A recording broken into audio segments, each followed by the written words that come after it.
attention, my rapt attention. You've got the attention of Phil Thompson, who is a commission member, as well as Ana Bermudez, who is a commission member, and both are members of the de Blasio administration.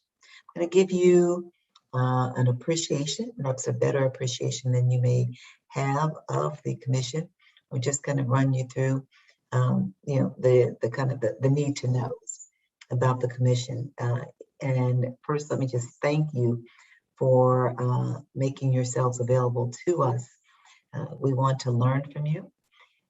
We want you all to essentially just help us to appreciate what we need to know, help us to appreciate what we think we already know a little better, so that we can do the work that is necessary.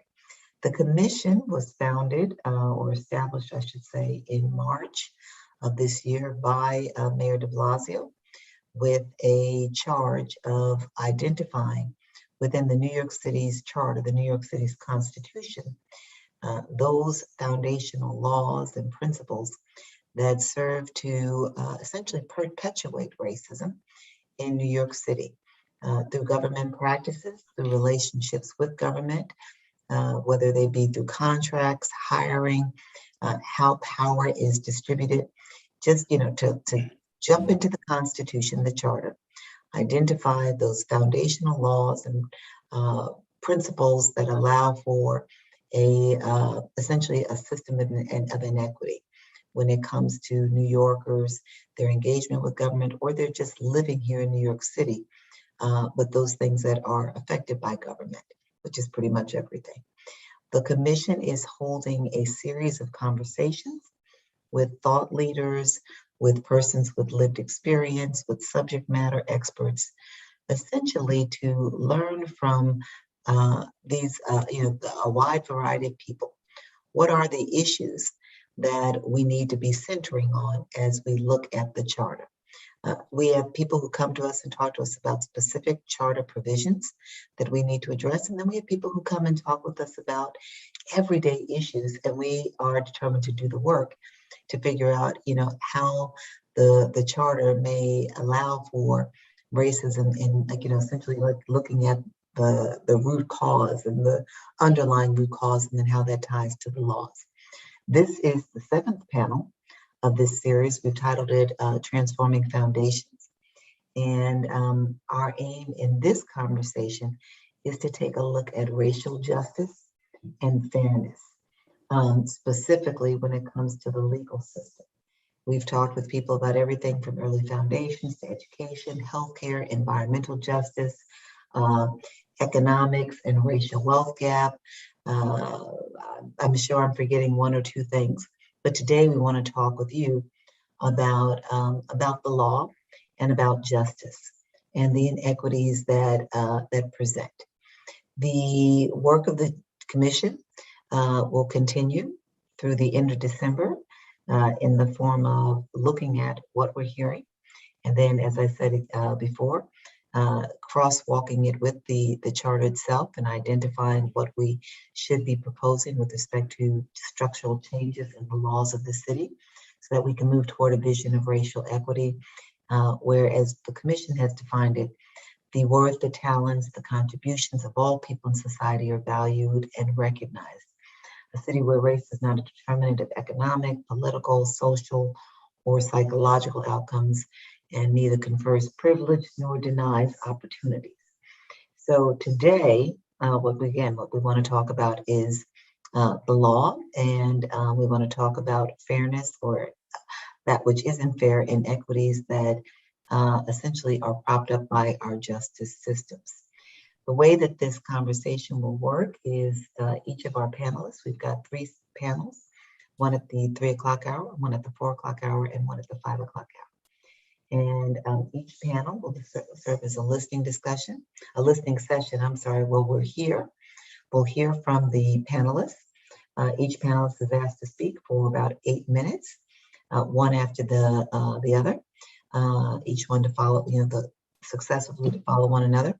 And then we'll have a dialogue between the commissioners and the panelists.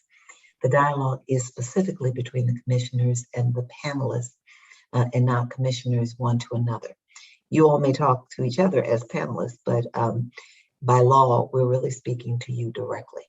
So we're going to jump right in, and I'll begin by introducing the first panel. Before I do that, though, I just want to quickly get a sense as to whether or not everybody has a sense of what we're doing here and if there are any questions that you may have. Are we good? Okay, good, Jay. So you're going to tell us what we need to know, and we're going to have a good conversation. So let me just, for people who may be listening in the moment, in the public, or people who may listen at a later time, because this will be available via YouTube. We have translators who are with us, sign language interpreters, I should say, who are here for translation purposes. And again, it'll be on YouTube. So the panelists. The first panel is comprised of three persons. Deborah N. Archer, a professor of clinical law and co-faculty director of the Center on Race, Inequality, and the Law at NYU School of Law. Deborah is also the president of the American Civil Liberties Union and a leading expert in civil rights, civil liberties, and racial justice. Michael German is a fellow with the Brennan Center's Liberty and National Security Project. Michael was an FBI special agent for 16 years, served as adjunct professor of law enforcement and inter at National Defense University School for National Security Education, and served as policy counsel for national security at the ACLU from 2006 until 2014. And Tshaka Barrows is the executive director of the W. Haywood Barrows Institute, a Black-led national nonprofit with a diverse team of bold visionaries working to transform the administration of justice. Previously, he worked to build the Burns Institute's Community Justice Network for Youth, where he developed a comprehensive juvenile justice history curriculum, as well as racial and ethnic disparity task forces in multiple cities. Again, each panelist will have 8 minutes, after which the commissioners will engage in a Q&A and dialogue. And before we get started, I just want to recognize that in addition to Commission Member Thompson and Commission Member Bermudez, we also have with us Commissioner Keesee. I'm glad that they are here with us. The order will be Professor Archer, then Mr. German, and then Mr. Barrows. Please begin. Thank you. I appreciate the opportunity to speak with you all, and I greatly appreciate your focus on trying to challenge the root causes of racial inequality and not just the symptoms. Really, if we're going to challenge the way that racism persists in its power, we have to identify and challenge what I call the architecture of racial inequality, the laws, the policies, cultural norms, and structures through which racism continues to constrain the life outcomes of some and expand the life outcomes of others. And I want to quickly highlight a few areas worthy of your focus and consideration. And I appreciate that my areas of focus don't fit neatly into the topics, and so it's not fully involving the legal system, but I do think that there are some areas that you all should consider. And then I'll turn to discussing some issues of law. And the first is racial segregation. I think it's critical for you to explore the discrimination and inequality that exists at the intersection of race and place. The systems that this country has so effectively built to protect and maintain segregated communities do tremendous damage to those left out, and we see that in New York City. And this is not because people of color would get some magical benefit from living closer to white people, or because children of color need to sit in a classroom with white children. It's because you cannot separate the places people have access to from the opportunities that people have access to. Our homes, not only the physical residence, but also the community in which it's located, impacts our lives in numerous and interdependent ways. And really, there is nothing that place doesn't touch. Our access to education and jobs, our physical safety and our health, our access to healthy food, our social networks, the number and nature of our interactions with the police are all deeply impacted by where we live. And there are policies and practices at the city level that continue to drive the segregation. And we need to question the naturalness of racial disparities that we see around us and question the perceived inevitability of our racially segregative choices. And the second area is the reach of the criminal legal system. Today, New York City is in the beginning of a really long overdue conversation about the need to reimagine policing and public safety. But this conversation must be more than just a reexamination of traditional policing. We also have to examine the expanding role and power of the police and not provide our criminal legal system with a broader province of impact and influence. And so I hope you will address the expanding role and power of the police, particularly in housing and education. Race plays an undeniable role in policing in the city. And by utilizing the principles of policing in both design and implementation, we have adopted housing and education policies that import racially discriminatory policing practices into public and private housing markets, for example, weaving housing and the criminal legal system together, both ideologically and functionally. And of course, there's a racially disparate outcome. So in thinking about the law and how to dismantle the architecture of racial inequality, one of the challenges is using current civil rights laws as our primary tools. Many of our civil rights laws, as they are currently interpreted and applied by the courts, cannot address the kind of systemic racism that you're exploring because one, they focus on challenging intentional discrimination. The focus on intent is especially problematic when considering the nature of structural and systemic bias. The focus on intent presumes that by eliminating the aberrant behavior of a few bad apples, we are eliminating bias within our systems. But 1 or 2 or even 100 bad apples making discrete racially motivated decisions is not what is driving the deep and profound racial inequality we're seeing today. And it won't get to the core of how racial inequality is deployed, dispersed, and entrenched.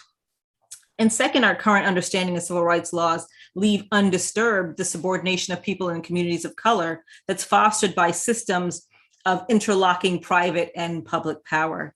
And also civil rights laws are primarily designed to challenge discriminatory decisions after they've been made and the harm has already been begun and is already in many situations locked in.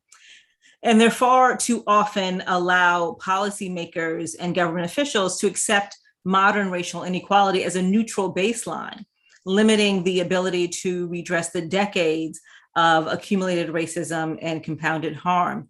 And so I would encourage you to explore ways that laws can be applied in a way that focuses on the resulting inequality, to focus on distributive equality, to ensure that communities of color neither accrue fewer benefits nor bear greater costs than others. To think about whether or not we can re-envision our laws as tools for community equity, as opposed to just a sword for addressing individual discrimination. Very quickly, a couple of alternative ways to think about challenging systemic inequality. First is the adoption of a racial equity impact study requirement before the city takes certain actions or adopts certain categories of policy. I know the city has just begun to use racial equity studies in a limited way with some land use decisions, but there's so much more power and potential in this tool. Racial equity impact studies systematically analyze how racial and ethnic groups will be affected by a proposed action or policy. And although they have been most frequently proposed and adopted in the context of reforming the criminal legal system, a range of jurisdictions around the country have adopted racial equity impact study requirements in a variety of contexts to help unearth racial inequalities before the harm is inflicted on communities of color, including housing policy, education, infrastructure projects, policing, and as I said, criminal legal system reform. And when adopted, racial equity impact studies can be a powerful tool for understanding how past, present, and proposed systems and procedures and laws can contribute to racial inequality. And by forcing government agencies to think about this complicated web of considerations, racial equity impact study requirement would allow the city to think creatively and broadly about the harms impacted communities confront, as well as the range of interventions that are available to resolve them equitably. And moreover, racial impact studies can unearth the source of cumulative racial disadvantage across domains and times and generations. And then another way to identify and challenge policies that will inevitably lead to racial inequality is to borrow the model of Section 5 of the Voting Rights Act, also known as the pre-clearance requirement, to try to stop discriminatory laws and policies before they are adopted, because you can't predict the new tools of racism, so that you have laws that challenge specific practices. Racism adapts and it evolves. And so to stay ahead of it, I would encourage you to explore a model of a pre-clearance requirement that requires that certain agencies receive pre-clearance before they adopt laws to establish that they will not further entrench racial inequality. Maybe in education or housing policy, policing, or even in voting rights. And I'm happy to answer more questions, but I don't want to go over my 8 minutes. Thank you. We'll have several questions for you. Very much appreciate all that you shared. Okay. Mr. German.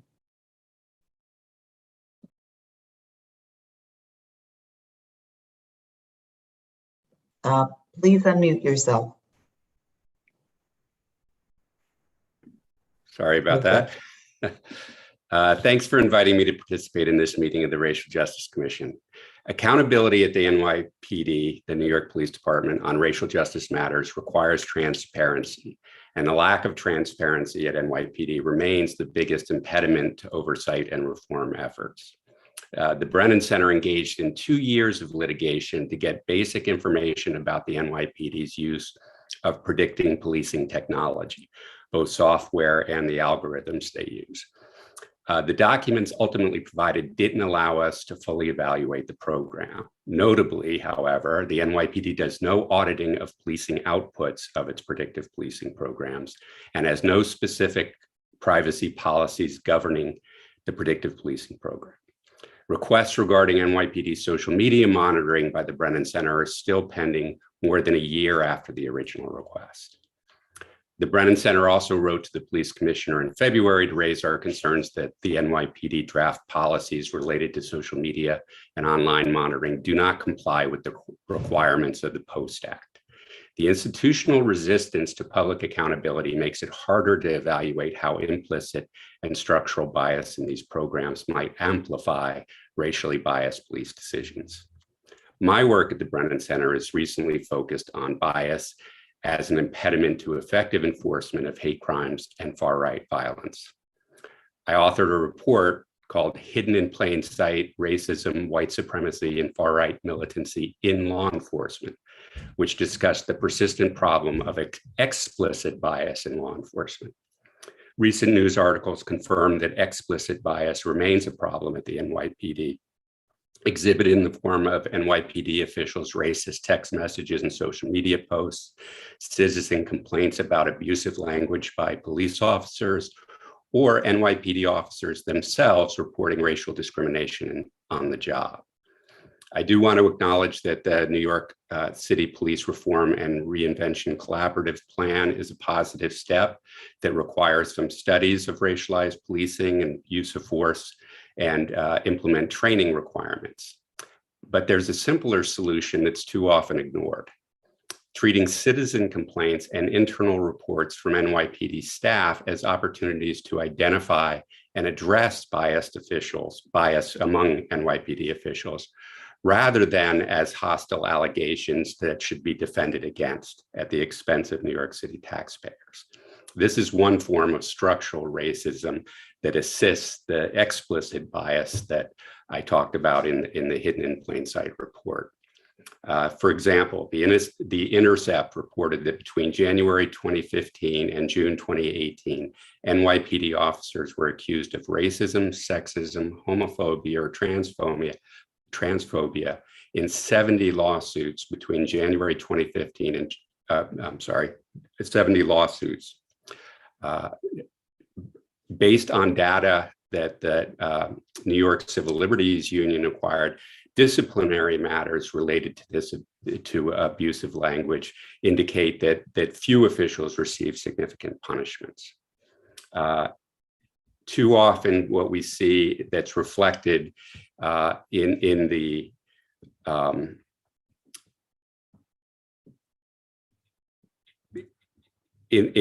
response to racialized policing is the promotion of implicit bias training.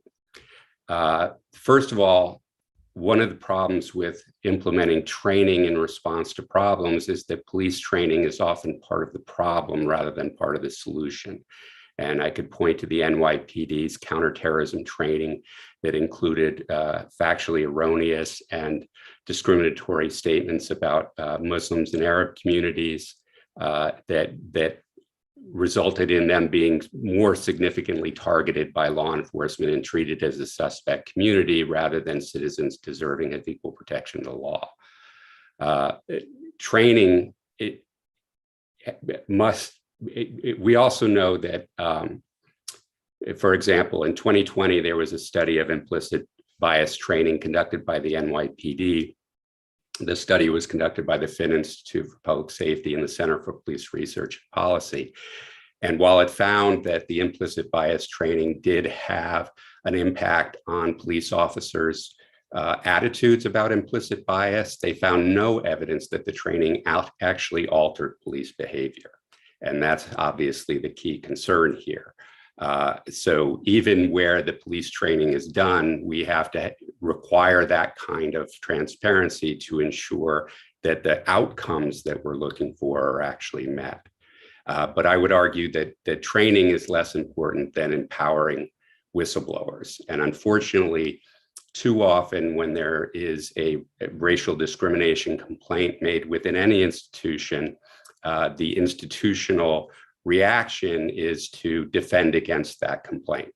And it's much the way we see the same problem as was suggested in civil rights litigation when citizens make complaints, where rather than looking at this as an opportunity for the police department to identify racists within the ranks that need to be properly addressed, they look at the complaint as something they need to defend against, and often takes years of litigation. And it's particularly troubling where it's an employee. So the NYPD would have two employees, one who's reporting internal misconduct and one who's accused of it. And rather than supporting and defending the person reporting the misconduct, they defend the person accused.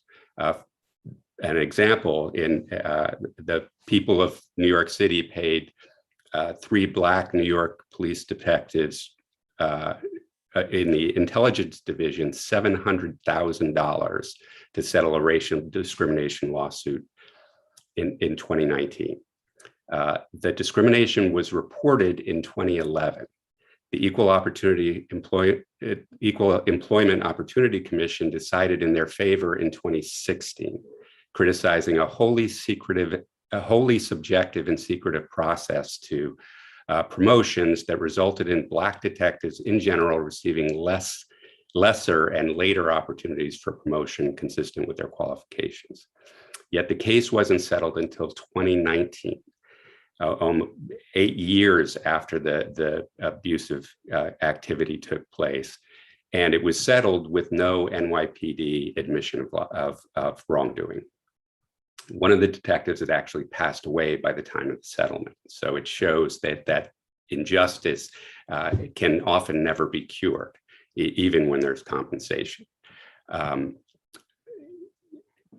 My report includes some recommendations for how to address explicit bias in law enforcement, which includes directing and implementing strong policies to address the behaviors rather than just the attitudes. They don't need to go on social media or go into the minds of their officers to identify racial bias. They can look at the complaints of discrimination that they receive far too often and use those as opportunities to identify problems within the department rather than as allegations to defend against. So I'm happy to take questions on how this can be accomplished. Thank you. I look forward to hearing more in just a few minutes. Thank you, Mr. Jordan. Mr. Barrows. All right, it's good to be here, and thank you for inviting me. And I'll try to just get right to it since we don't have a lot of time. Specifically, our work has been within the justice sector, addressing racial and ethnic disparities within the administration of justice. And we've done so throughout the country in over 200 jurisdictions, big cities, small cities, everybody in between. And it's important to understand that all the work to reform these systems, which my colleagues have talked about, there's a great need to address the harm that is done through the administration of what we call justice.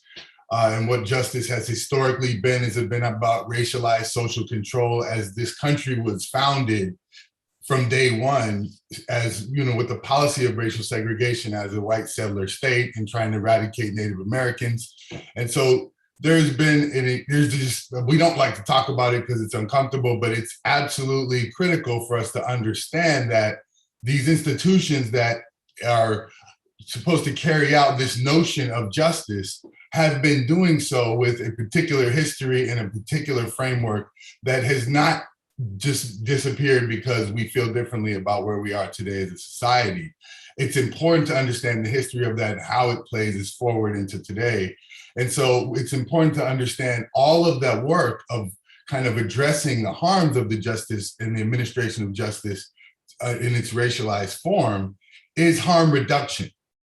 It is simply reducing the harm of something that was set up to do exactly what it was supposed to do.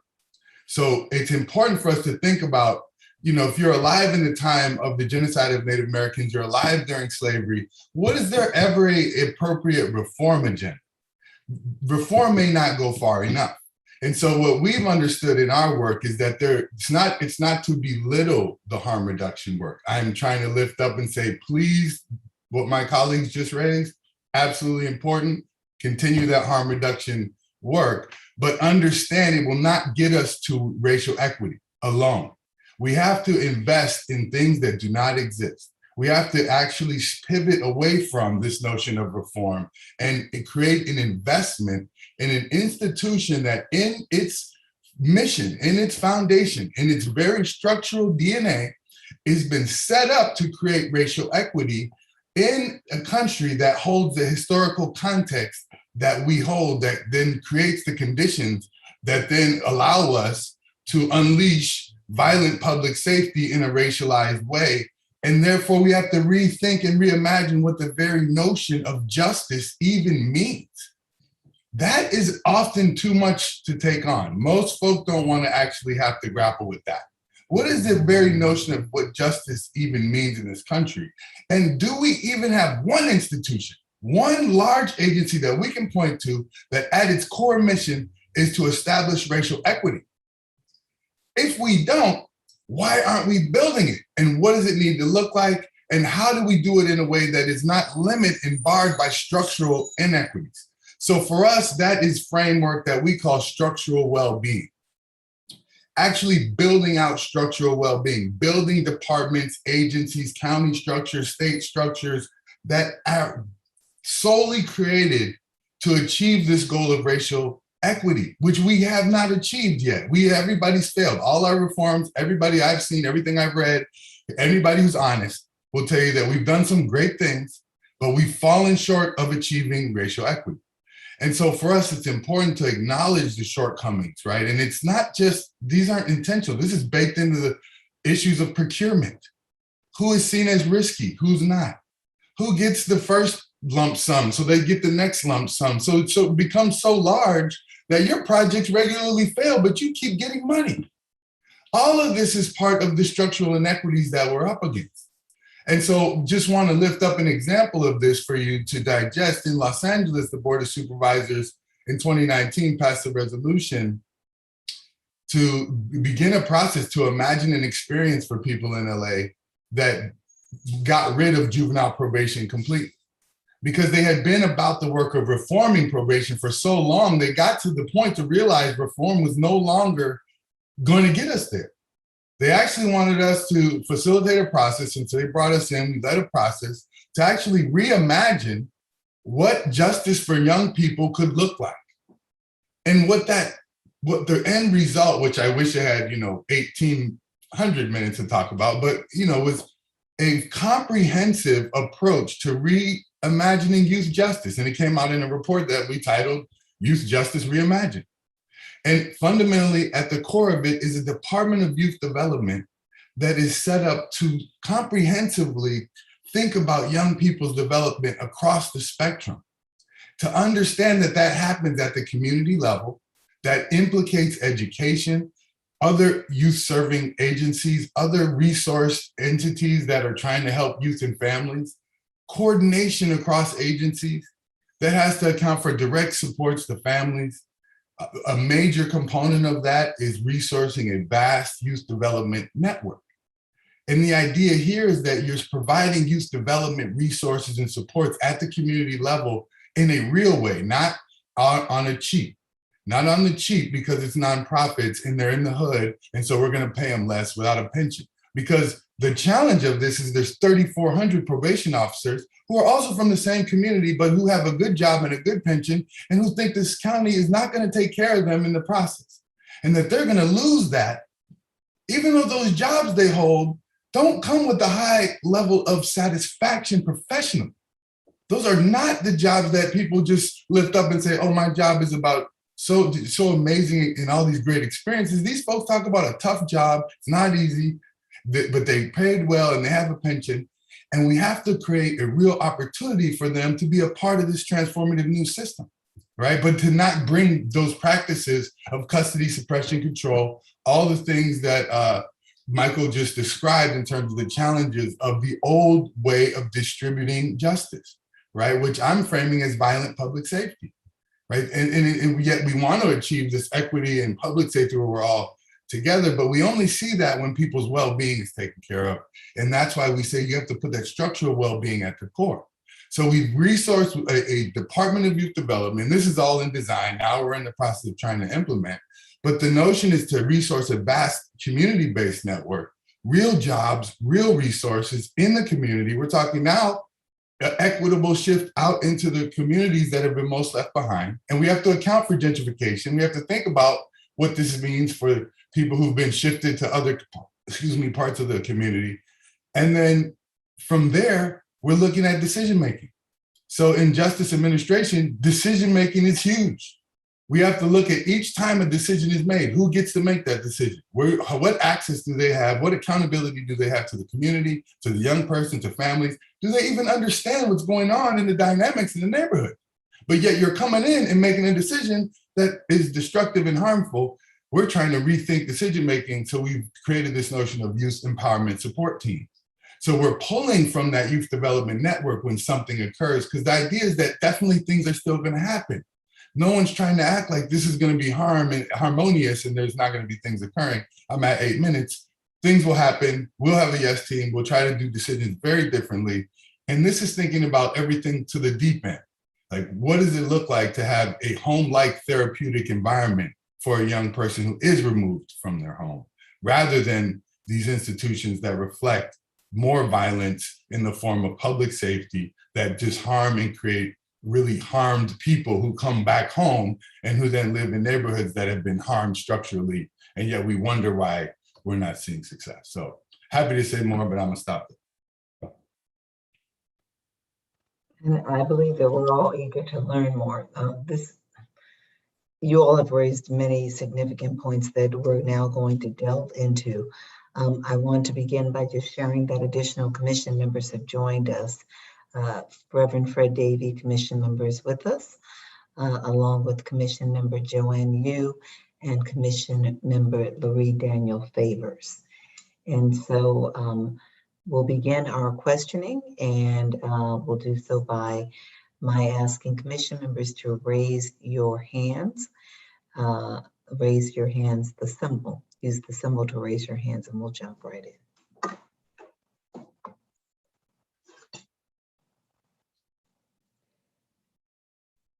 So I'm just looking to see if others have that. Okay. All right. We'll begin with Commissioner Bermudez. Let me unmute because I often forget.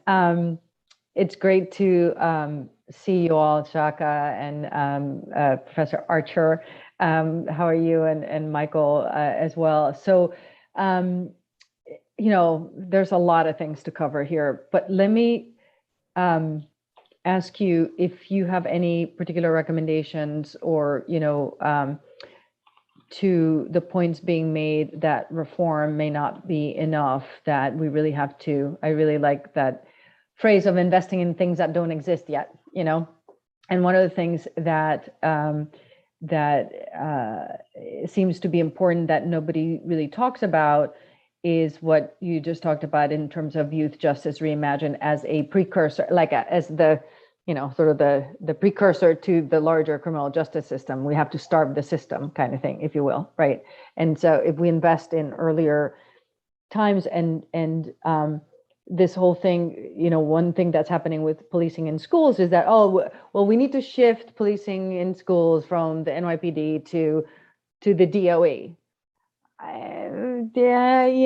Not really, it's probably some of the same. So do you have any thoughts on that? Do you have any recommendations on how we can, sort of dismantle that whole thing and rebuild something that is not going to criminalize our education system, basically?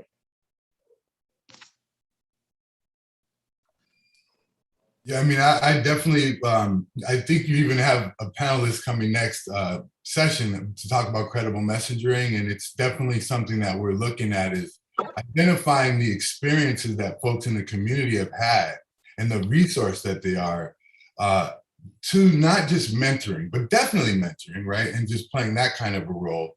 But folk have a sophisticated analysis. We've been doing this work to unpack decision point analysis on youth justice by bringing in directly impacted folk who've been through it themselves, who often will contradict judges' understanding of how the system is functioning because they actually lived through it and can bring an analysis. And so when you think about the actual conditions in the neighborhood that lead to violence, we've yet to fully, you see violence interrupters, you see a little bit of this, but we've yet to fully really tap into fully understanding what's going on, what are the dynamics, what are leading to the tensions, and how do we actually address those in a way that lives in that community, that is organically felt, that the community would say, these are the outcomes that we see as most crucial, that we value, in partnership with the decision makers, elected officials, people who have access to power and resource. That is just not easily done in our country. It doesn't mean we can't do it, but it's a process-based solution, not a recipe that I just would say, yeah, this is going to work in every jurisdiction. I liken it to building bridges. Like, you see a bridge behind me. What I learned from watching a lot of shows on bridge building, you can never build the same bridge twice because of the environment, the ground, the geography, the topography. You know how to build a bridge though, but you know that to do it, you have to understand the environment under which you're trying to take up that project. I think that is the kind of approach that would fuel the kind of reimagining you're talking about, is thinking about what is missing from that school environment and what do we have as a resource in the community that we need to bridge in, and what are the bureaucratic barriers to this that people have probably given up on trying to overcome. So so I'm sure I want to make sure I don't talk too much either.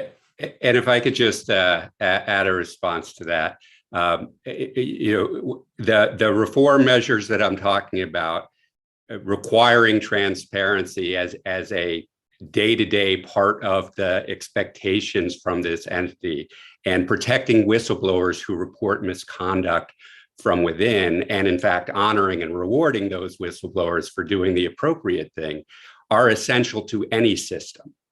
Right. So if we replace the existing system with the new system, it's still going to be run by human beings who err. And unless people within the institution or structure are protected when they report misconduct or mismanagement or other wrongdoing, we can't have the kind of accountability we need to make sure that even with the best of intentions and the best system set up with the best mission, that it's actually going to meet its purpose. And likewise with transparency.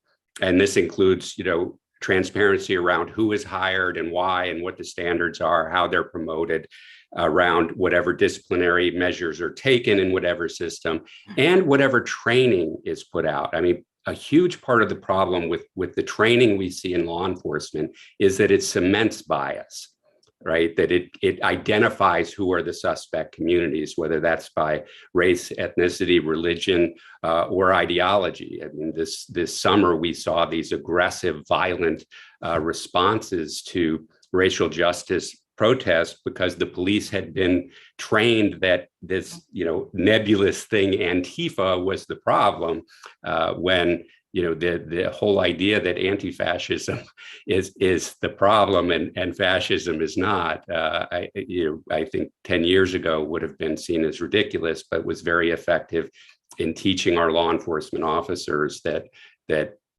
racial justice protesters were a threat to them. So I think we need transparency and built into the system, and whistleblower protections built into these systems. And I don't have. Sorry.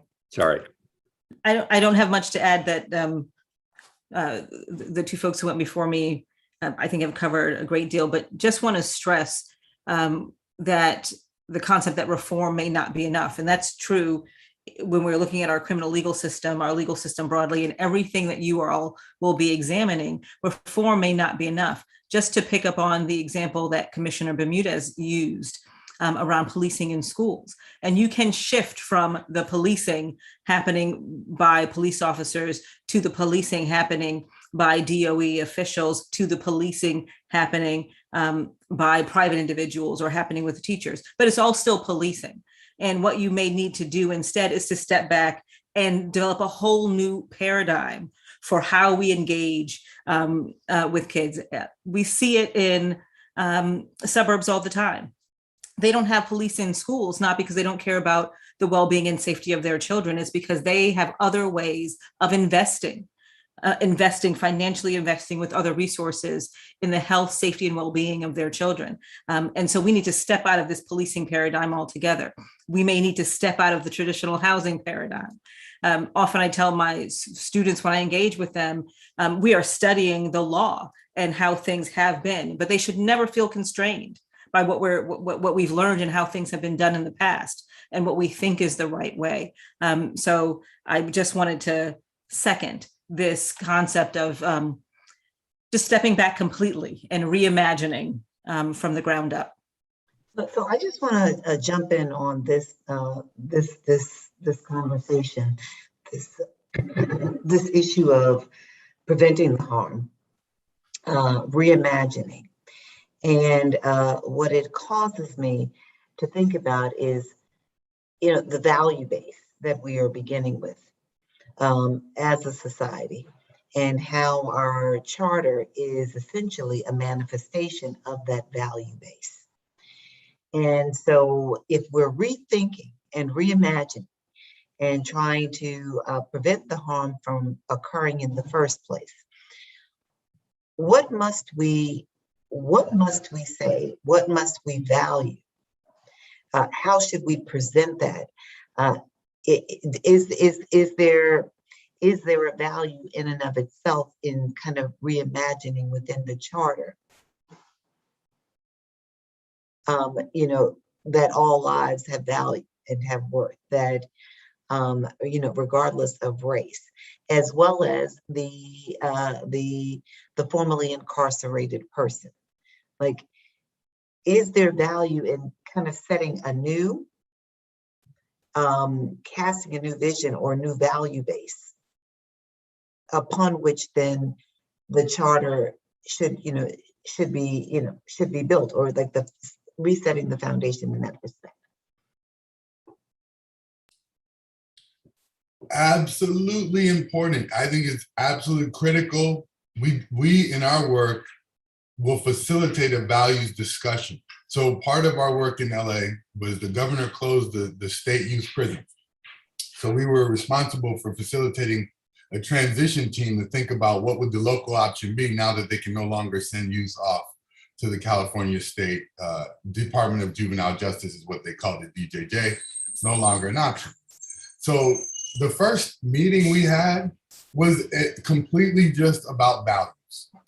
What are the values that you think are essential to the task that you have been charged with, which is thinking of this alternative? And we spent time with that. And it was important because people talked about values that later they were ready to compromise because they started getting fearful. And so we were able to return to these values and ask ourselves again, what does safety look like in a home-like? Because one of the values was everyone wanted a home-like therapeutic environment for their young person, just like your young person, right? So we all agreed we want a home-like therapeutic environment, but then they also said their value was safety.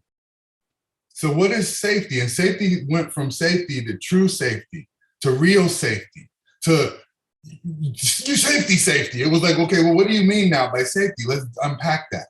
Because in my house at night, I just lock the front door and the back door. That's locked facility.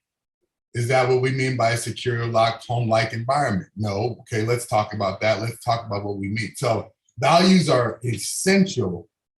And in our country, I think we kind of skip over that and just presume and kind of roll into the tasks. And I don't think that's helpful.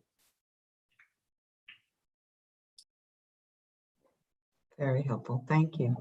I would also, yes, 100%. I think there is incredible value in taking a step back and reassessing our values, to thinking about how we can move forward in a way that centers human dignity, in a way that acknowledges and respects the idea that there's room in our community for everyone, that everyone has value and everyone can contribute.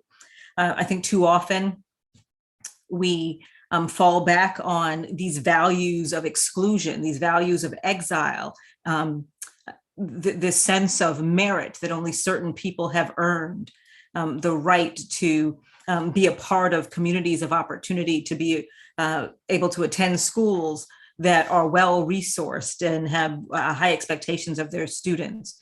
I think all of that is to our detriment, and it is worth taking a step back and reassessing those values and building up with those values at the center. Thank you. And I'm sorry. Please go ahead, please. I would just add very quickly, I think I totally agree with my co-panelists on this, but we have to be very careful with language, and obviously things like public health and housing are public safety concerns. We can't be safe without access to healthcare and housing and these other issues. And I appreciated the interest in talking about how poverty is criminalized in this country and in New York City. But identifying poverty as a public safety issue might lead to the same outcomes, where the way that's interpreted is looking at poverty as, oh, this is the public safety issue to whatever community I feel I'm charged to protect, rather than seeing that community as the community in need of protection. So I would just urge that when we use words like public safety or national security in the context that I usually write in, we have to be very careful. We're not enabling the exact system that is already targeting with these improper methods. So I appreciate the time. Very helpful. A quick follow-up. Do you see a difference, a distinction between values and rights? Let me see. We value safety for everybody.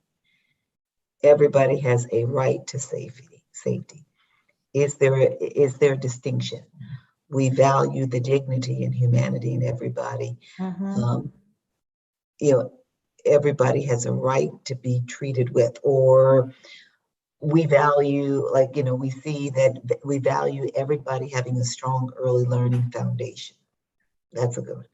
We value everyone, a strong early learning foundation as a building block. Everybody has a right to early childhood education? Do you see a distinction between the two? I would say yes. So just you mentioned that we value human dignity. We value human dignity, so we have a right to housing. We value the ability of every individual to lead a choice-filled life. So everyone has a right to education.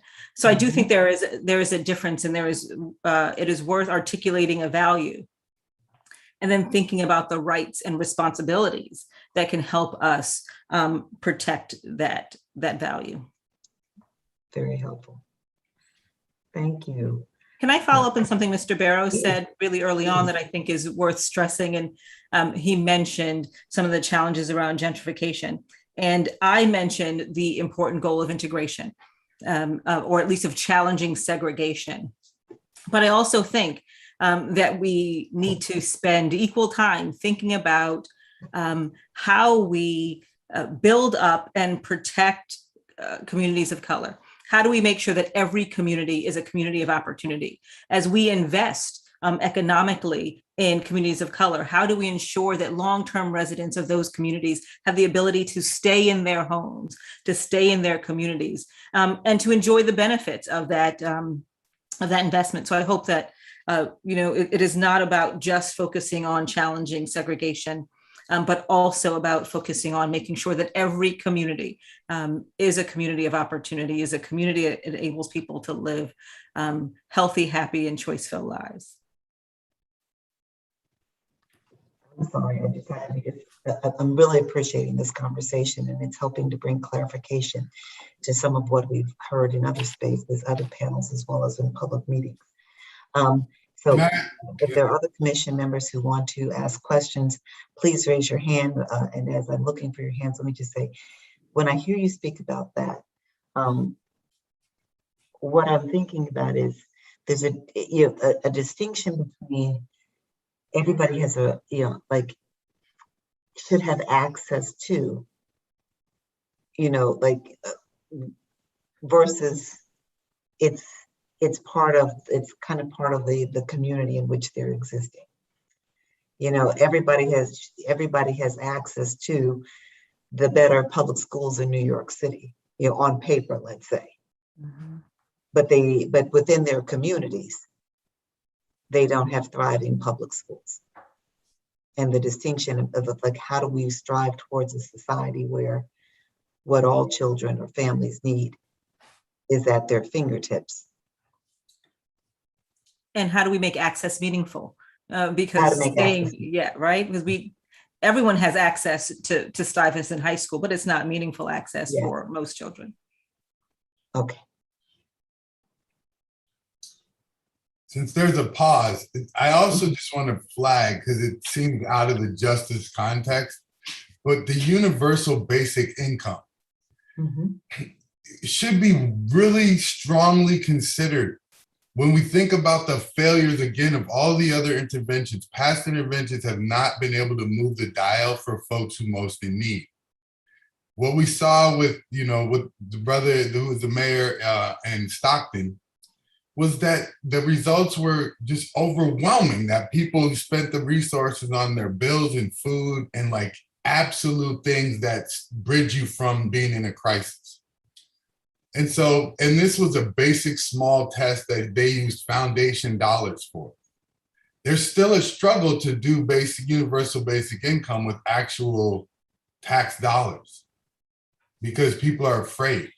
They're afraid to try something that actually shows wildly more successful rates with the target group but we're so comfortable trying things that we know are going to not work, but we can show all these results and have evaluations, and it goes to these big institutions who are willing to send out people with a lot of degrees and very smart. And it's we just keep doing the charade. Mm-hmm. If you want to take a risk, bake this into your criminal justice reform, because the people who are in your system are there. You're going to see an economic tie and a racial tie. New York City is as bad as apartheid was under South Africa. I mean, it is epic there. To deal with this issue in New York would be huge, right? But to do it in a way that's actually deal with New York City. I don't like to go to New York City, and I have a good job. It costs a lot of money out there. You know what I mean? Like, you go out to have a drink with somebody, you better, have paid your bills first, right? So it's expensive to live in New York. Universal basic income could be a huge gap filler, and then study it. And let's prove everybody that your leadership was in the right direction, and then we're not afraid. And that actually the evidence shows that this is a hugely useful intervention. We give it to economically wealthy people all the time. Corporate benefits go to the people who don't need it the most, and they get direct. The same thing we're talking about is done all the time. It's just not done for the people most need. Sorry. I just wanted to bring that in. I'm like, please try it. You got the resources. Y'all can do it. I've been looking at it, and you don't get an argument just yet from me right now. Let me ask you one other quick question. My question is quick, perhaps the answer won't be as quick. Racial equity impact studies. Are there jurisdictions where this has been implemented as law that that you believe we should look at? I know that it has been legislated and implemented in certain places, but which jurisdictions should we pay attention to? So I would recommend you look at Iowa, Connecticut. Those focus largely on criminal justice system, but Seattle has one that focuses on all areas of the law, and looks at housing, looks at criminal legal system reform, looks at transportation infrastructure. So I would look at Seattle as a model for what a city can do and the power that the city can have in transforming lives. The federal government also, I'm happy to follow up, has certain provisions where they require racial equity impact studies, particularly around sentencing laws and changes to the sentencing law. Thank you. Thank you very much. We are at time, and what I'm appreciating is that you've given us a great deal to chew on, and I know that I'm going to probably be just one of the commission members who's going to go back and look at the YouTube and seek to thoroughly digest all that you've presented. I am going to ask of each of you that you answer the phone when we call again, because I'm most certain that we're going to be coming back to the well as we delve deeply into what you've presented to us this afternoon. A lot to be done, and I really appreciate you all. We all appreciate you. You're giving us a charge, and we've got to do the work. Thank you so very much. We're going to take just a 1-minute break, and then we'll be back for the next panel.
All right, we're going to begin again. If commission members, I see that our guests have joined us. And if commission members would just, if you would just kind of flash your faces, if you will, just so we know that you're here and can begin, or just bring yourself off of mute for a minute. Just want to make sure, okay, we've got a goodly number here. So let's just jump right in. I want to thank our next panelists for being with us, and just make them aware of how we work these panels. Essentially, each panelist has about 8 minutes to speak and share with the commission members their thoughts about the charge to the racial justice system, to the Racial Justice Commission, I should say, to look at and identify structural racism within the charter and ways of addressing it.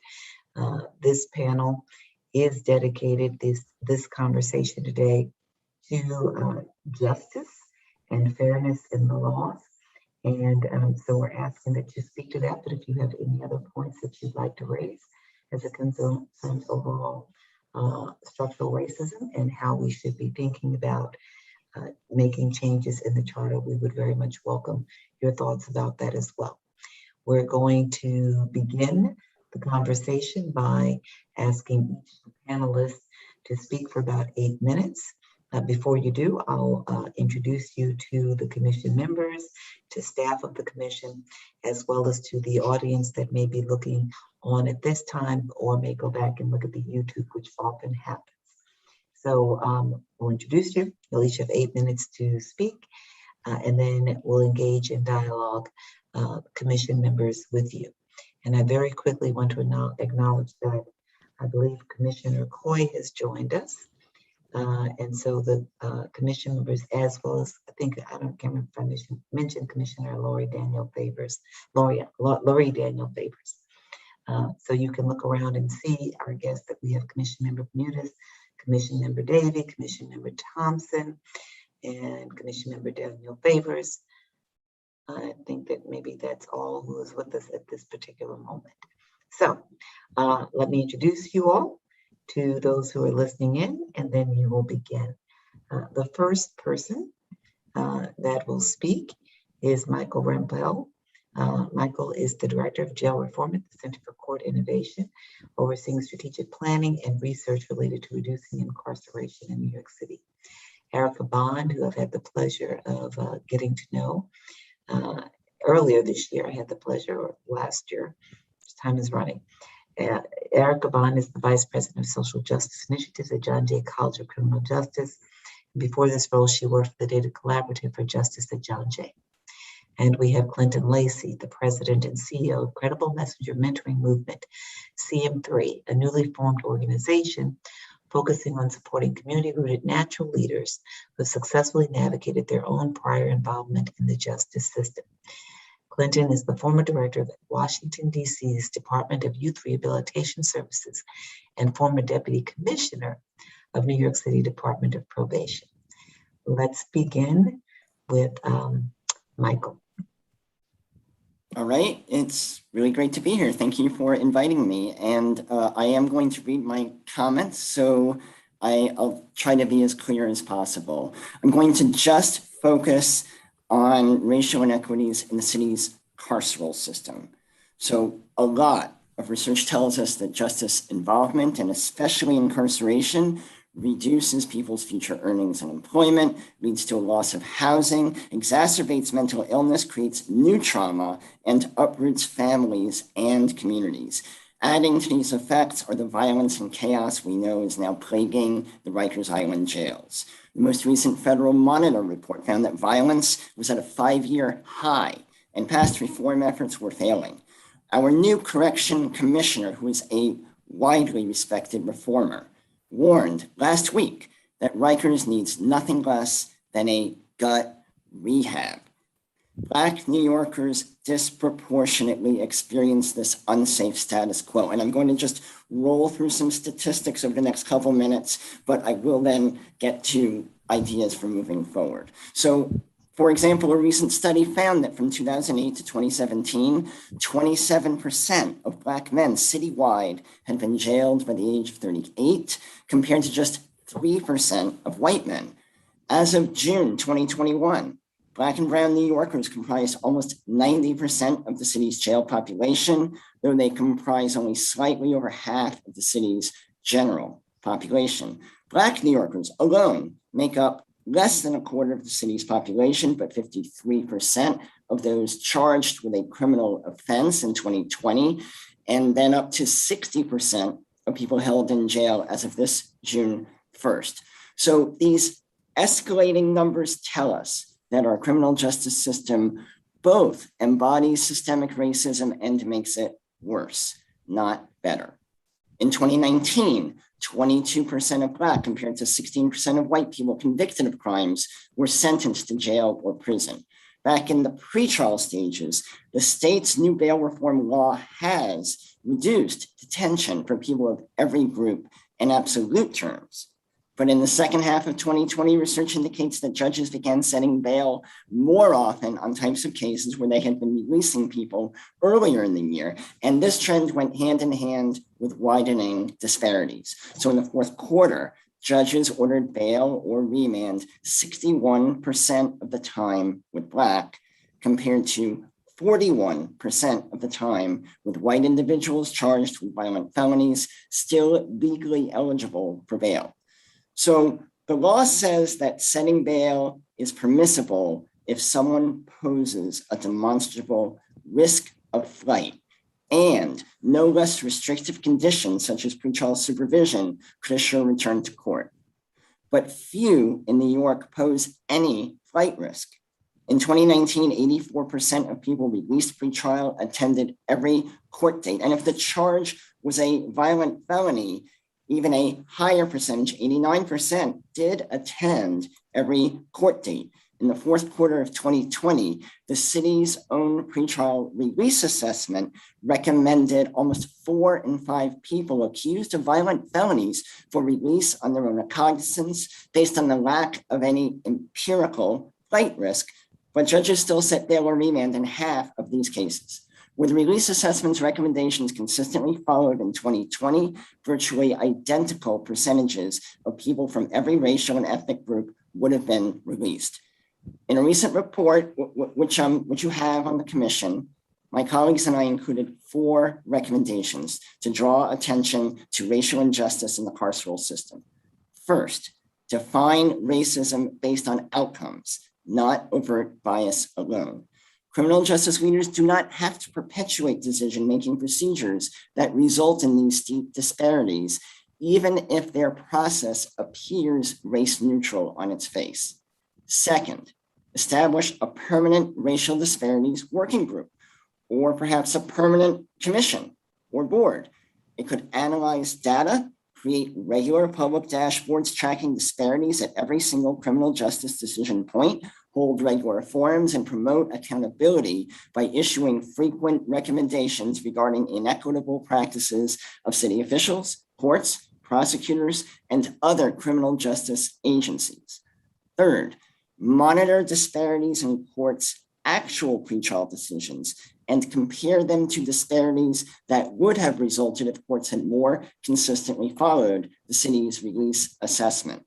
And fourth, as many others have advocated, reduce the use of jail and the corrections budget, and then reinvest those savings into specific, predominantly Black and brown neighborhoods that have been historically harmed by incarceration. But this is only a start.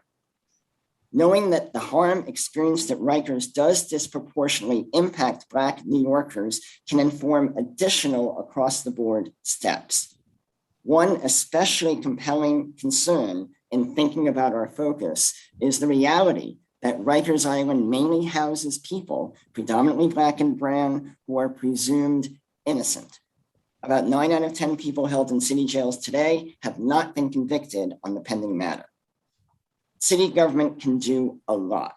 The Department of Correction could operate under a fundamentally new ethical mandate to intervene whenever someone may have been jailed unnecessarily. For example, DOC could automatically send a notice and recommendation to the court regarding anyone jailed pre-trial on a first arrest, given that first arrests signal the lack of a prior history of illegal behavior or credible evidence of a flight risk.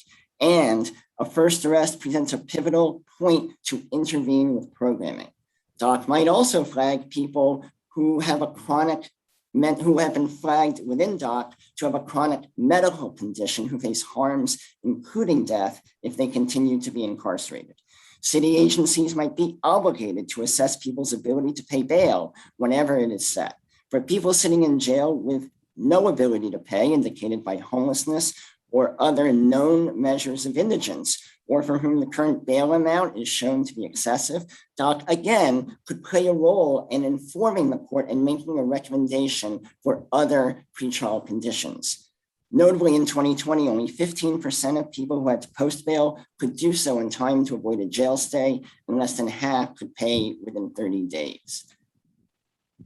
City government could mandate formal population review teams in every borough that would regularly meet to monitor jail trends and facilitate the release of specific individuals jailed unnecessarily.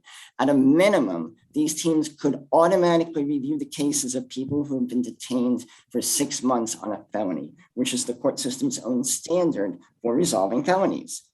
The DOC commissioner could be required to review the case of every person sentenced to jail for under a year for possible release under supervision through the Early Release 6A program, which has been successfully used at the outset of the pandemic with almost 300 individuals.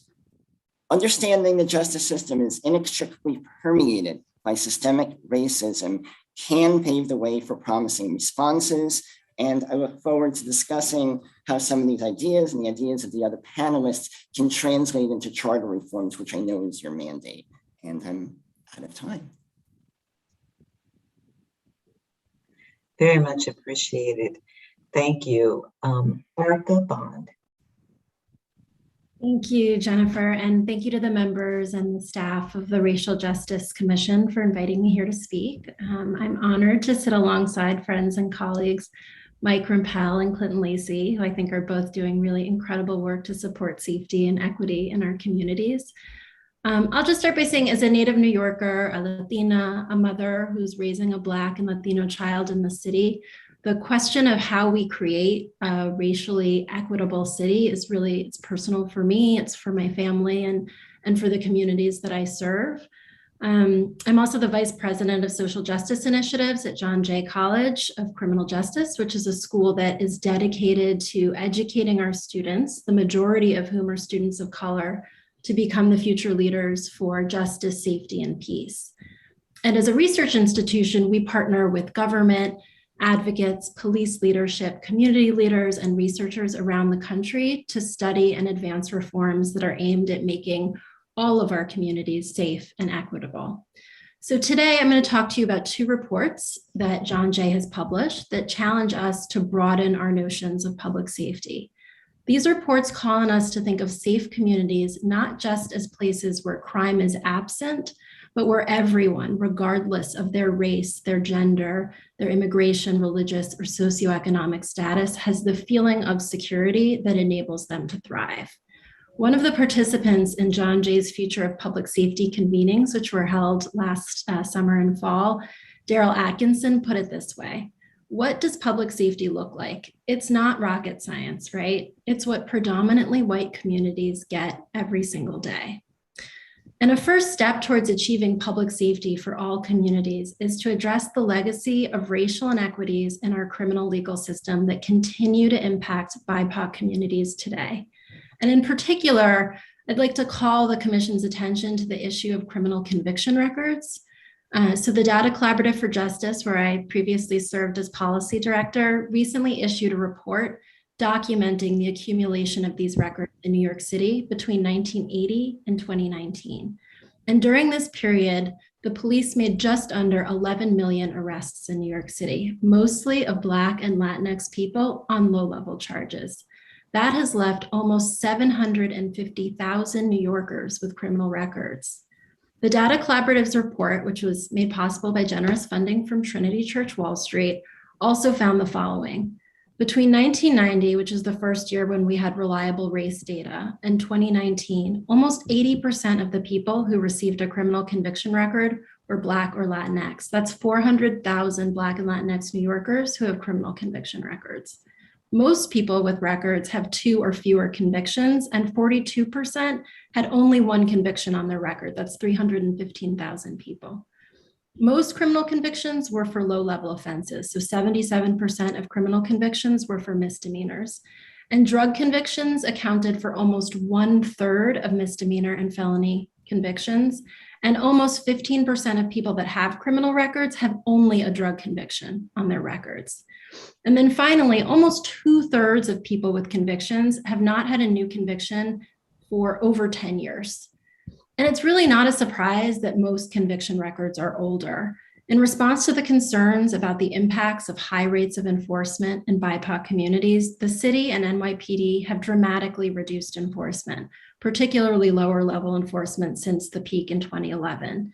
These reductions have been replaced by investments in pretrial diversion, hyper-local violence reduction programs, youth employment, and workforce development programs that have played a very important role in reducing the footprint of the criminal legal system in communities of color in this city.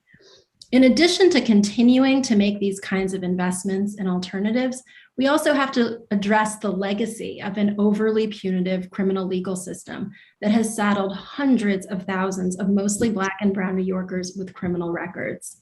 These records have significant consequences that extend well beyond the direct sanctions of the criminal legal system, including by creating barriers to housing, employment, and immigration status. As a result, people convicted of a felony have their annual earnings reduced by 22%, and for misdemeanors, it's 16%, according to a report from the Brennan Center. New York City has made some progress in addressing these collateral consequences, including by expanding on the New York City human rights laws so as to limit the extent to which most employers can consider workers' criminal histories. Similarly, I understand that in 2020, NYCHA invited public comment on changes to their rules which bar people with criminal conviction records from living in public housing for 3 to 6 years, depending on the type of conviction. Nonetheless, challenges remain for people with records in the city. For example, during the height of the COVID-19 pandemic, some federal programs aimed at aiding small business owners barred some people with criminal conviction records from benefiting from those programs. This created barriers to recovery for not just the individuals with records, whom we know from our research are predominantly Black and Latinx New Yorkers, but for their families and communities, thereby compounding the suffering that COVID-19 has already caused in communities of color. While statewide legislation is currently under consideration in Albany that would greatly expand the expungement of records, this would not address the social and economic impacts already borne by communities of color in New York. This requires sustained investments in not only creating a more equitable criminal legal process, but more importantly, direct investments in communities most impacted by criminal conviction records. As this commission thinks about how to craft a just, racially equitable future for public safety that addresses both the past trauma and inequities inflicted by the criminal legal system and a path forward, I urge you to consider John Jay's Future of Public Safety report. This report was published in partnership with NOBLE, which is the National Organization of Black Law Enforcement Professionals, and it was created out of a series of meetings with 38 leading advocates, law enforcement leaders, elected officials, and community leaders around the country. In the interest of time, I will not go through the entire report, which I have shared with all of you, but I will highlight a few key points that I think are particularly relevant for the work of this commission. First, the report emphasized that the future of public safety cannot be solely within the domain of law enforcement. The report acknowledges the racialized history of policing in America, from its roots in post-slavery efforts to control the lives and movements of Black people to the role of police in suppressing dissent and demands for equal rights from communities of color in more recent decades. This history significantly complicates law enforcement's role in communities of color, and therefore the report calls on government and police to partner with communities to address the trauma produced by this history. And I will note that New York City has taken some steps to actually address this history. And I think that's part of the work that came out of the Governor's Executive Order 203 and is currently in progress. Second, the report calls for investments in addressing the root causes of the crises of homelessness, mental health, and substance misuse, to which police are all too frequently called to respond. New York City has started this process by rolling out a program that will enable mental health clinicians to respond to 911 crisis calls rather than the police. Expanding on programs like these and making further investments in mental and medical health services, housing, employment, and education in the neighborhoods facing the most acute needs can help to produce safer, stable, and more equitable communities. Third, the report places a special emphasis on data and transparency efforts that will allow communities most impacted by the criminal legal system to meaningfully engage in the public safety planning process. It calls on cities to publish detailed data and information in an accessible format about how funding is allocated to public safety functions, including investments that fall outside traditional policing or public safety budgets, such as employment programs, housing, mental health, and youth development. Further, in order to help communities advocate for needed resources, the report recommends that cities produce detailed data on 911 calls for service, including where the calls are located, as well as data disaggregated by age, race, gender, and neighborhood for callers and subjects of the call. To conclude, I just want to thank the members of the Commission for their work on this very important question of how we create a racially just New York, and I look forward to answering all of your questions. Thank you. Thank you. And just very quickly, the title of the report is John J. Future of Public Safety. That's correct. And I can share a link. I actually don't know if we have the capacity to share anything in the chat, but I can make sure that we get a copy to you. Okay, thank you. Thank you very much. Mr. Lacey. Yes, thank you so much to you and to the Commission. Huge admirer of your work, of the purpose of this gathering today, and a huge admirer of the individual efforts of the commissioners and various bodies of work that you all are continue to lead. I am really grateful to be part of. It's good to say, and we, you, as well as the other panelists. So thank you. Thank you. I think this question of achieving and ensuring fairness and equity in the practice and the administration of justice in New York City, and as a microcosm of the nation, is something that can feel at times to be extremely difficult to achieve. Obviously very complex, yet I think there are some real viable solutions. But I would say that achieving fairness and equity is something that requires really a transformation of systems, of the practice, and really of the definition of justice as we know it. From a transformation from a failed model, right? That really over history has not been able to rid itself of its toxins, of its inherent issues that continue to adversely impact communities of color. And we know very well the history, and the scholarship in the literature continues to shed light on the facts and the history of our justice system being essentially born in and developed on a foundation of white supremacy, right? So a part of a white supremacist framework, which I would argue is the bedrock and the framework of our society. And so given that, it seems to me that it won't be possible, it certainly hasn't been proven to be possible, that we can infuse equity and fairness into a failed model. But in fact, we need to really work for and begin to concretize what a new and transformed system looks like. So it's not something that we can train our way into or hire our way into. And frankly, I don't think we can particularly even reform our way into it. We certainly can make progress. But I think transformation is a key word that I would offer as one for the Commission, for all of us to strive for. And so we need a new framework. And for me, I think a new framework necessitates a new identity.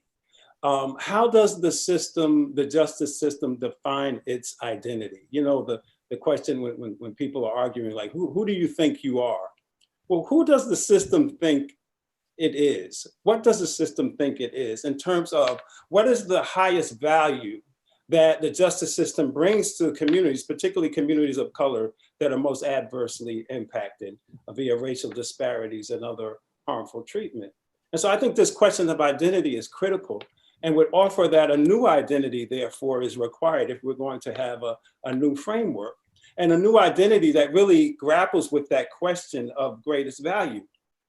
I would submit that the greatest value of a transformed system and needs to be one which defines itself not as the place and the people and the apparatus with the answers and the solutions, and ultimately the responsibility to promote safety and to practice justice, but rather as investors and facilitators and supporters of a process that really builds village or community capacity to take a drastically greater, a more prominent place in the practice of justice. So that justice system's greatest value is to invest in building community capacity, right? To participate, not just to become recipients of a kinder, gentler, smarter, perhaps better form of justice, but in fact to take place as partners in that process, as practitioners throughout the continuum of the system. And so building village capacity, I think, is perhaps a framework to think about transforming justice and ultimately achieving fairness and equity. You know, this is not a moonshot. I think this idea of a new identity and a new framework is something actually very achievable. You know, I've often, and I have for some years now, been really focused in and grappling with and fascinated by Dr. Martin Luther King's words that said that true justice is an act of love in public, right?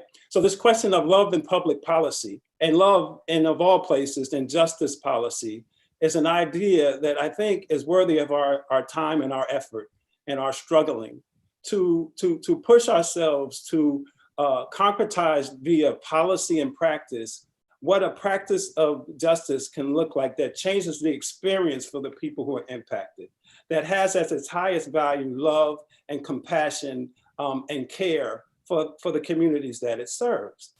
And so that's something that, you know, when I was at the Department of Probation, I don't think I said it explicitly at probation for fear of losing all credibility, but it was certainly something that we talked about in the leadership and really grappled with, what does love look like in justice? So that became our mantra, and we began to provide some concrete answers to that, which I'd like to suggest or offer as recommendations to the commission. And some of the pillars look like the notion of sharing resources, right? So redistributing resources, reinvesting resources from not just prisons to police departments, but from the larger continuum of the justice system into the communities that are most impacted and most adversely impacted by the system. Shared resources, sharing of space, and sharing of power, quite frankly.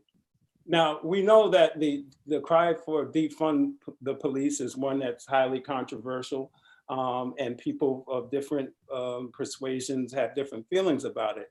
But what I think is inherent in such an outcry is this idea of not just defund, but to invest, right, in the village capacity that I'm talking about.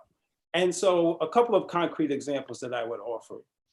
You know, in New York City at the Department of Probation, we had the opportunity to try to do just that, to reinvest our resources into the most impacted communities. And we invested in a concrete way into an initiative then called ARCHES, Transformative Mentoring, now well known as the Credible Messenger Mentoring, which really put resources into the most challenged communities and into the hands of grassroots organizations that hired, trained, developed, employed, and supported grassroots community leaders, many of them themselves formerly system impacted, formerly incarcerated, otherwise marginalized in their communities, and empowered them with resources, with training, with tools, and with access to the system and access to people on probation to participate in the practice of justice. So in that example, credible messengers, community-rooted people became the front line and the primary people engaging young people under court supervision, under probation supervision. We would expand that work in Washington, D.C., where we continue to invest in local communities and really pushed it further in such a way that I would also suggest. I refer to the work in New York and the community capacity building work and the investing in the most challenged communities who are most impacted by racial disparities via the justice system.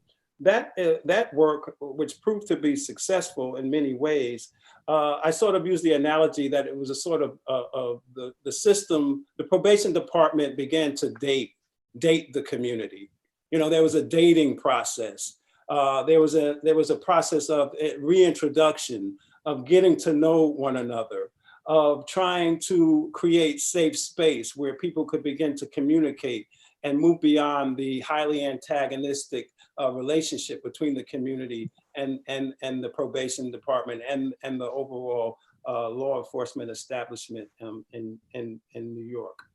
When we got to DC, we took another approach, and that I refer to, I use the analogy of an arranged marriage. And so what I mean by that is that we took a much more aggressive approach in our investment in building community capacity. And we not only resource grassroots organizations to participate in the administration of justice, to be the front line of all court-involved young people, to be their primary case managers in a way, to be their life coaches, to wrap around them with services and supports. But we made space inside of the agency and literally and figuratively moved credible messengers and other community-rooted leaders who previously had no access and certainly no voice inside the system, and brought them to the table. And so now credible messengers and community leaders were at the table in the DC Department of Youth Rehabilitation Services, defining individualized case plans for all of the young people who were court mandated to our agency, creating programming, having a voice on how the budget would be spent, creating policy. And this was an example, and one that I would offer that perhaps could shed some light or be helpful in thinking about how do you infuse community voice? How do you begin to share power and share space with community, those communities that are most impacted? And that the way to do that is to bring them into the system and create opportunity for not just dialogue, but decision-making, an actual exercise of authority on how our resources will be spent and ultimately how our youth, our families, and our communities will be treated. So I offer that as an example of achieving a greater level of community power and participation in justice. And it's through that racial— And I have to ask you just to close it up, wrap it up so that we can then get into the Q&A. But this is, I think we've all, just are leaning in because we are looking at examples of such. Absolutely, and that really, it really would close it there, just to say that that I offer that as an example of actually putting into practice these notions of community empowerment in the practice and administration of justice. Thank you. Thank you. It is now time for questions from commission members. Well, if you have a question, please raise your hand.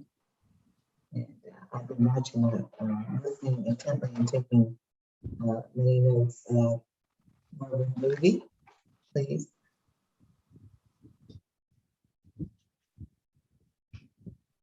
Is that for me, Chair? Please. Yeah, thank you. Let me thank all of our speakers, presenters. I know two of them really well, Erica and Clinton, and Michael, thank you as well. So my question is kind of a broad question, and that is, you all have talked about sort of how racialized the justice system, criminal justice system, if you will, is, particularly as it relates to young people, but obviously far beyond. So, and the ways in which some degree white supremacy has played a role in the formation of the system at its very beginning and continues to have an impact here. So my question, and thank you all for your very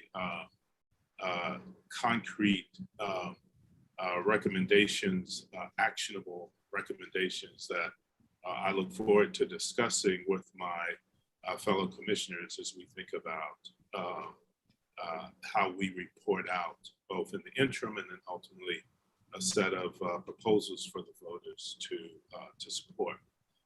But my question is, do you think it would be of value to not only look at the history of racism and white supremacy on these systems, but to do maybe a little more to do a deeper dive now in terms of how white supremacy, racism in this current era is having an impact on our systems, particularly whether or not within NYPD and other law enforcement agencies in the city, as well as in other places, whether white supremacy, white supremacist movements, white nationalist movements are impacting and affecting our criminal justice system, law enforcement currently. So the question is, would it be worth spending some time for a deeper dive, on a deeper dive? Well, I can take a try. So in short, yes. But could I engage sort of both of what you said and also what I... Not yet. She had got some spinach from... I'm sorry. I wanted to engage both of what you said and what to me you implied. I mean, what you said was, would it be worth doing a deeper dive into these institutions to detect where or whether or how there are manifestations of white supremacy? And I think that really points to a deep qualitative dive with hand in hand with people with lived experience as users of these institutions, people who have experiences with police, courts, prosecutors, people in jail officials and down the line, as well as the stakeholders themselves. So I absolutely think that would be useful.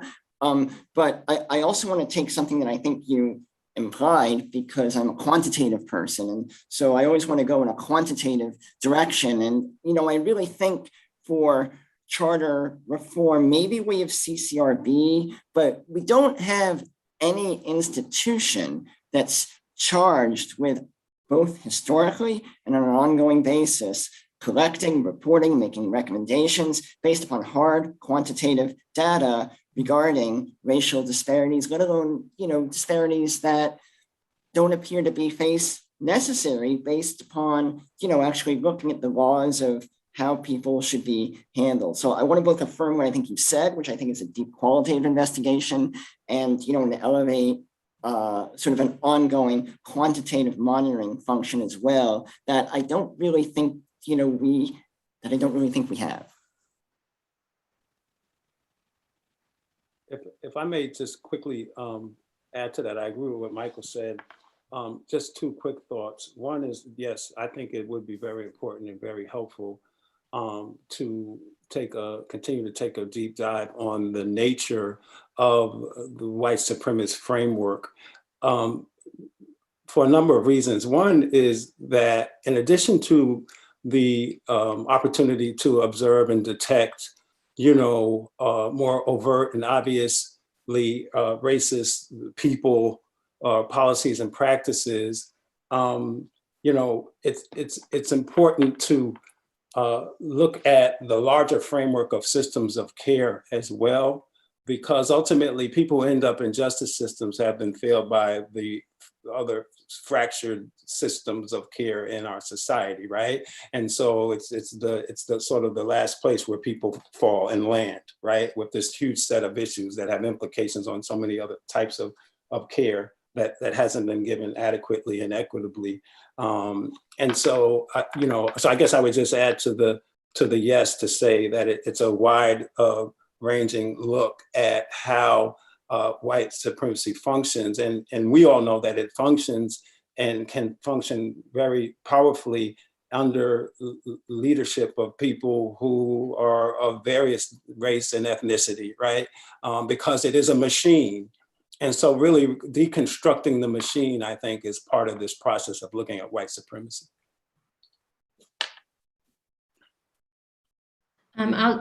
Sorry, Jennifer, I didn't mean to cut you off. Please.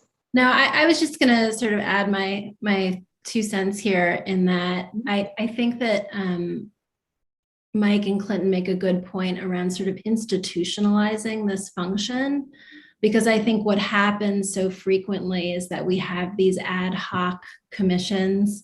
No disrespect to this commission, which I think is doing incredibly important work. But what I think this speaks to is the need, and I think there were the prior panelist from the Haywood Burns Institute mentioned this as well, is that there really needs to be an institutionalization and an agency that in and of itself is focused on looking at this issue of systemic racism wherever it rears its head in our agencies, and having a consistent feedback loop around the data and the information that we need to assess what kind of progress we're making, right?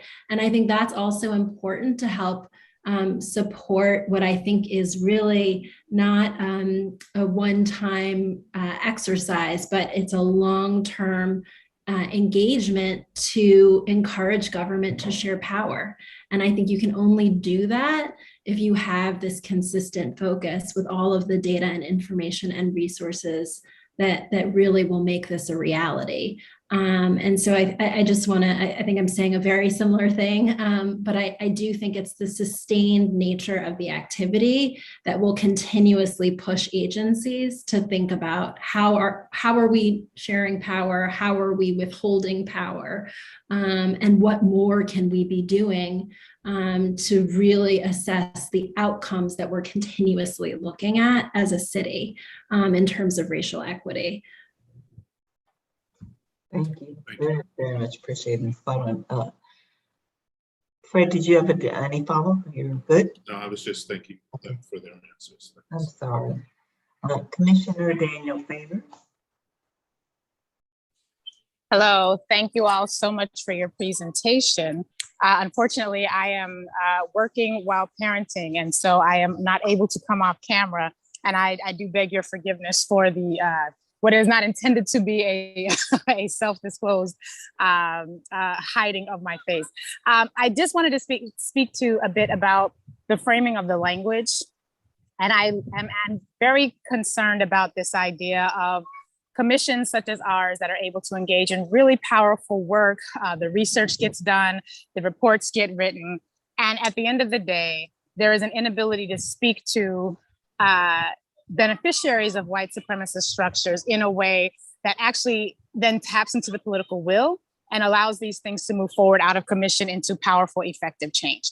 I'm wondering if you have any guidance for us as to, from your vantage point, how we should consider framing this issue and framing it so that when we are communicating about this, we are doing so in a way that at once takes into account all of the many important things that you all said, but two, can capture or speak in some way to the need of the sense of urgency that is needed for us to be able to effectively move this out of a commission, ad hoc or not, to actually making this effective.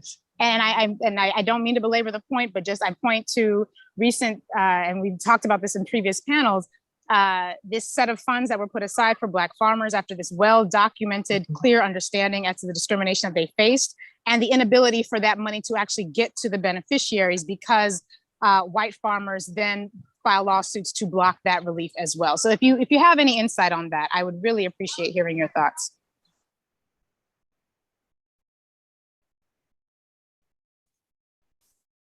I mean, what can I say? You can have policies and then you can have practices, and practices sometimes don't implement the policies. So, okay, so framing.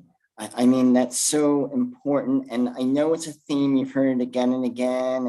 And I mentioned it in in the previous session, one of the panelists mentioned it. I just think it could be helpful to sustain the effort to frame this point about disparate outcomes as opposed to, overt bias, like, oh, the actors were race neutral. There was no explicit or implicit bias, so therefore the outcomes are okay. So I think just hammering the importance of focusing on outcomes. I mean, maybe it could go to charter preamble. I think that's important. And then I just come back to kind of the previous Q&A. I think it's just so critical to, as Erica summed up, to go beyond this commission and have kind of an ongoing sort of monitoring function, as in quarterly dashboards on data for racial disparities at every single decision point, so that it's public and we can see it in real time, what is changing, what is not changing. I think this monitoring function is so critical, and we lack it. And actually, I just had one final point, because Clinton talked about reinvestment. I know it's been talked about, and then you just gave the example of the dollar is not going where it should go. Maybe this is another charter issue. Like, it's one thing, as we do have to have a community investment commission. I'm sure they're going to do fantastic work, but could we actually mandate, as we reduce jail populations, or perhaps other budgets of criminal justice agencies, and on a dollar for dollar basis, it has to go to reinvestment? Could that help sort of like concretize and, better ensure that our intentions are met? But I guess that's all I have.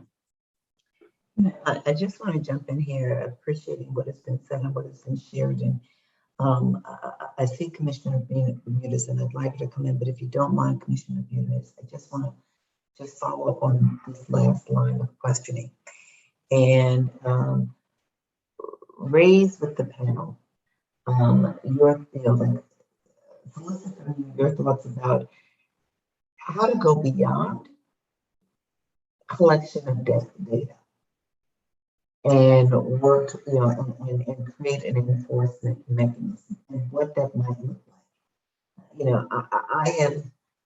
I'm every day I grow more and more acquainted with the charter, but before even beginning this work, I knew that there were, and Commissioner Bermudez knows the same, there were commissions that were listed in the charter that should be functioning right now. There are social indicator reports that go community by community, community district, that are to look at better than 100 social indicators centered on well-being. And that's been in the charter for years, and it's an annual report that is to be produced, is not produced. So we want this work to stick. Maybe it is an equity office. Looking at equity impact studies, and I could go on and on. But what is the enforcement mechanism? And I say this, few of you having served in government and familiar with government. What's the enforcement mechanism?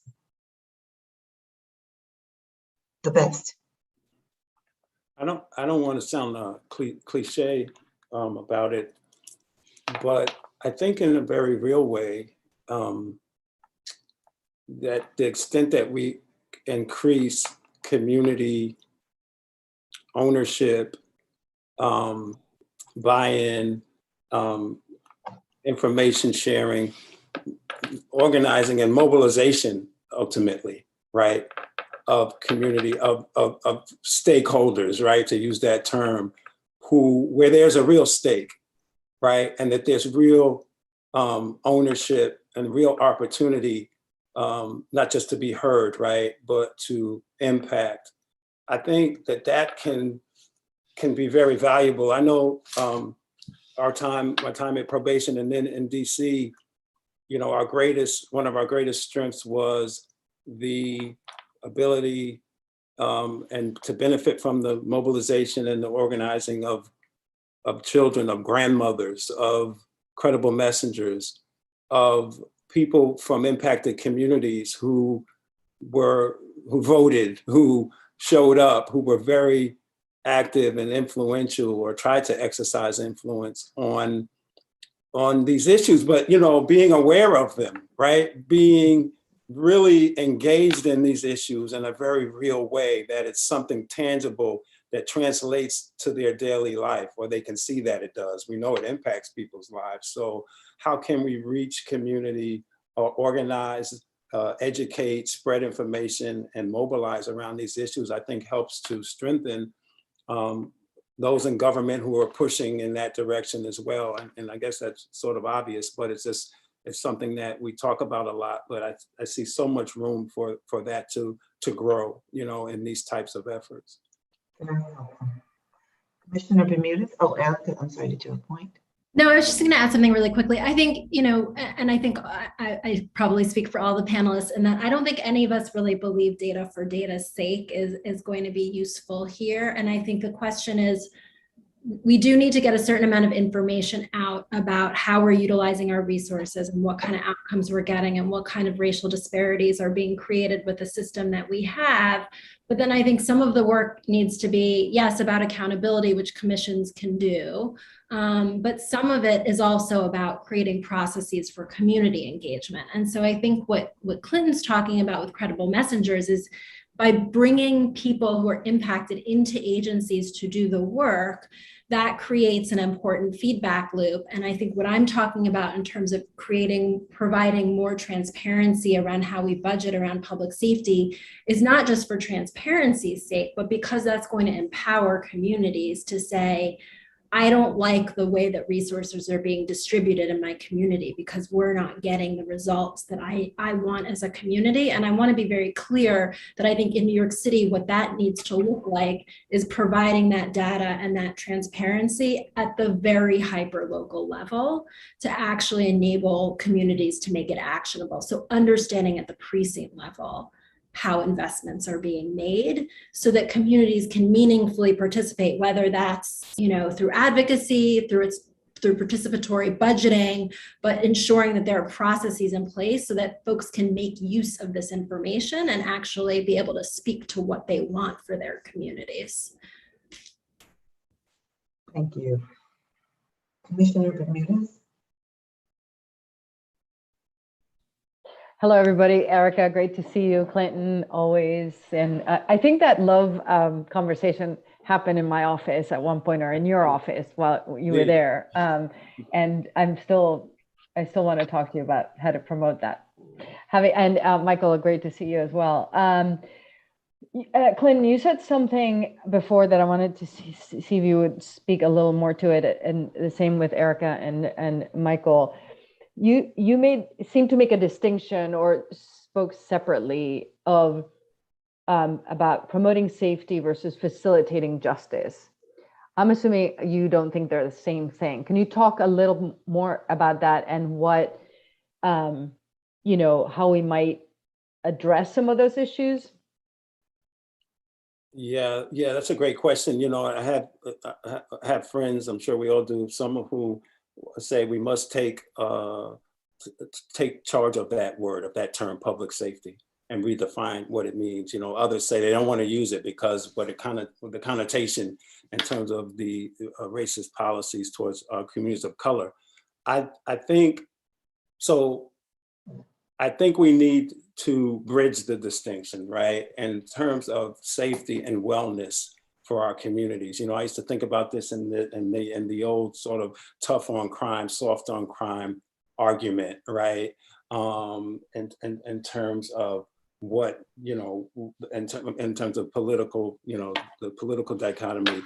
But I think we need to bring that together because ultimately true justice and a practice of of love and justice is all about safe communities. It's all about our children and our grandmothers being able to walk the street safely. It's all about addressing the issue of why guns are proliferating our communities, and on and on and on down the list. So I think part of the transformative notion of justice really embraces and infuses into the conversation public safety. Absolutely. I don't know if that's the terminology, but certainly this notion of wellness and safety, and addressing the horrible violence that's impacting our communities is a very real part of it. And so the participation of community, credible messengers and others in that process is critical throughout the continuum, right? So from this conversation and struggles around policing and who responds to what types of issues and incidents, right? And what does that process look like? On through the continuum of our notions about incarceration and why people should be locked up and for how long, and community supervision. All of these, to me, are the areas, very real areas where we can demonstrate, and to some extent have demonstrated, a very real opportunity for community to step up and take a much greater role in addressing those issues, and thereby addressing public safety and helping to redefine what justice is and what it looks like for us in our communities. So I'm glad you asked me that, because I think we have to build a bridge, right? Because some people say, well, yeah, a new idea of justice is nice, but what about public safety? And it's like, no, actually, we bring that together. That is exactly what we're talking about. Excellent. Erica, did you want to add? I just want to say, I don't think these two ideas are in conflict. Certainly the research has shown that many of the things that we associate with public safety, like incarceration, and I'm sure Mike will agree with me on this, that, we know holding people in jail for even just a couple of days actually doesn't make any of us safer. It actually increases the likelihood that someone's going to commit a new crime when they're released, or commit a crime when they're released. So I would just say, I think that creating safe communities and just communities is exactly the same thing. And in terms of the research that we've done around criminal records and what we know about the way that criminal records impact people's abilities to sustain their livelihoods and their families, it's just really hard to argue that criminal records are in any way producing safety for our communities when they're making it harder for people to take care of their families and to support themselves. So I think we need to start harmonizing these two concepts and thinking about them as one and the same.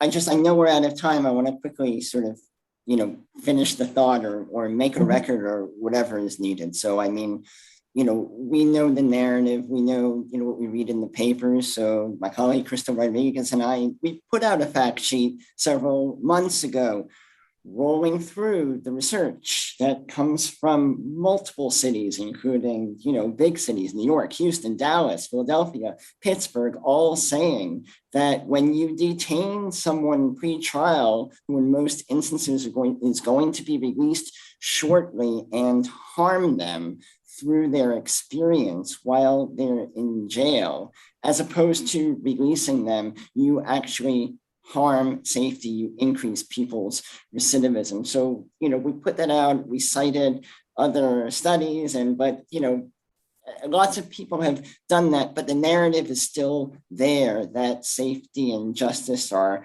oppositional, and safety means arrest and incarceration. So I don't know how to deal with that when we have this evidence that shows you can do both things. And like I've spoken about this, I almost want to stop talking about safety because it traps us in this narrative that where it seems as though people aren't sort of looking at evidence.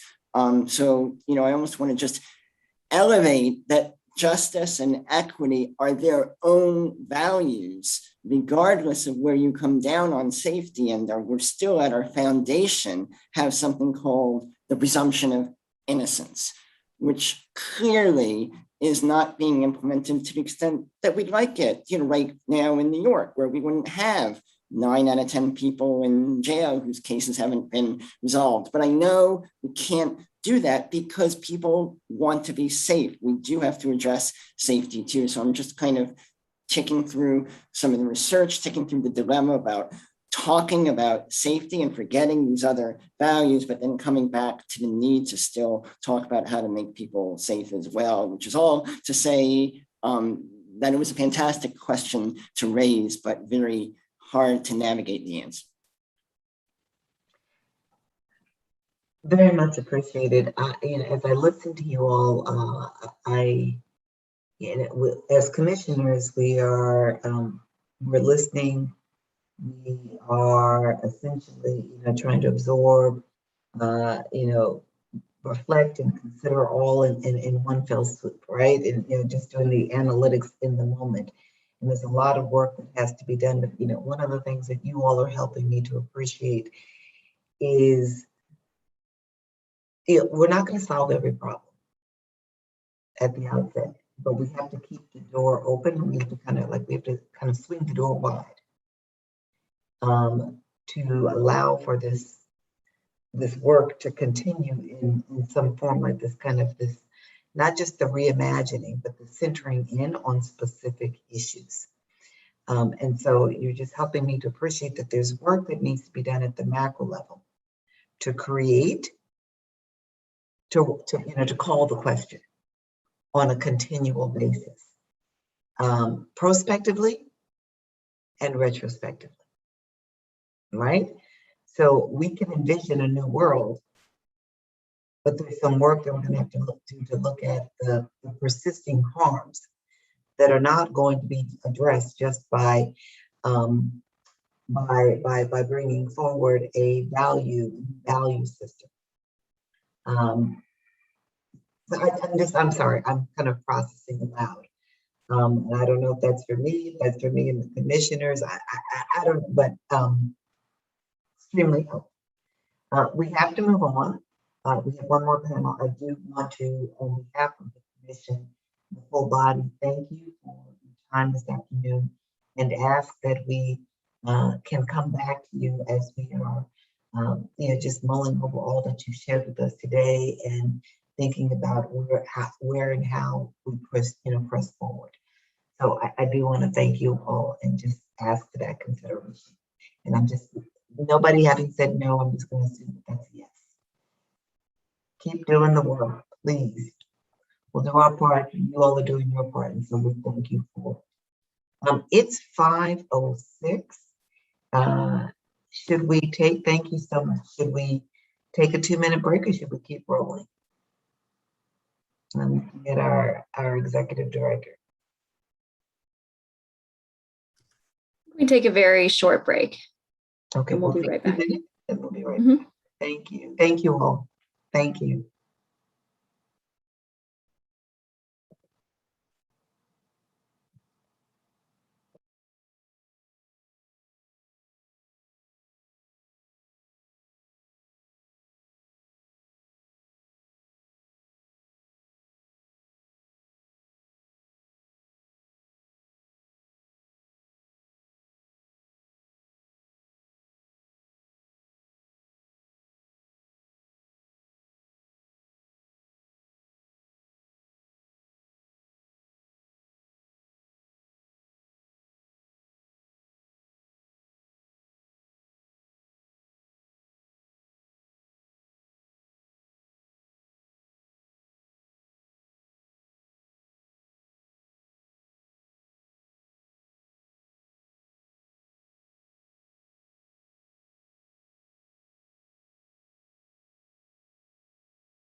Hi, everyone. I just want to welcome you back. We're ready to get started.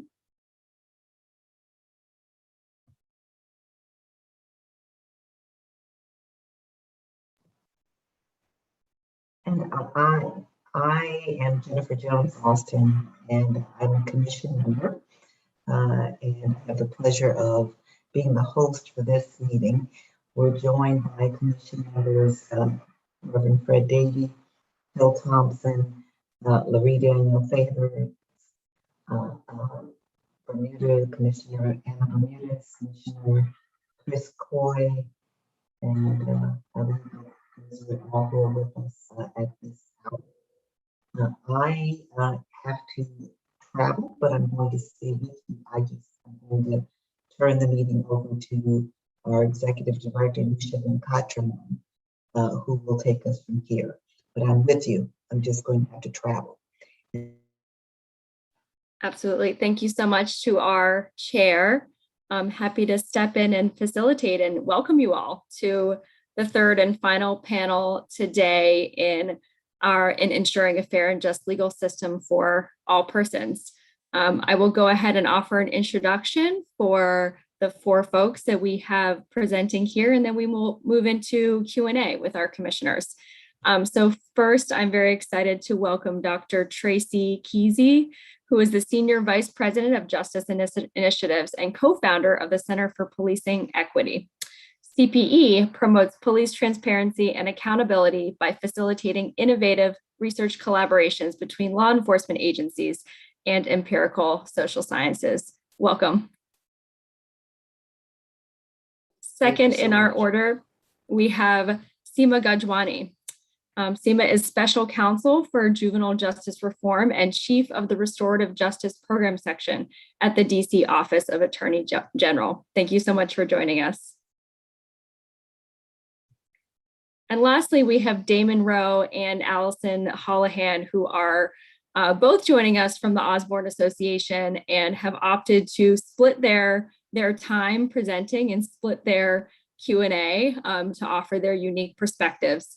The Osborne Association is an organization that serves individuals, families, and communities affected by the criminal justice system. Damon is Osborne's Director of Special Projects, where he leads the development of real estate projects, providing housing for justice-involved people. And Allison is the Senior Policy Manager for the New York Initiative of Children with Incarcerated Parents. Just want to welcome all of our panelists, and I will kick it over to Dr. Keesee for our first presentation. Thank you so much, and I appreciate the invitation, and to my colleagues who are joining me as well. Nice to see you, Seema, as well. So you sent us really some very interesting questions, and so I'm going to take the few minutes that I have to sort of see if I can answer some of those and probably raise some more. As we talk about your big ideas around what you're trying to do, I commend you because this is a lot. It's a lot to take in, and it's a lot to try to tackle. And you certainly can't be all things to everybody. So I do appreciate the fact that you're holding this space so we can talk about it.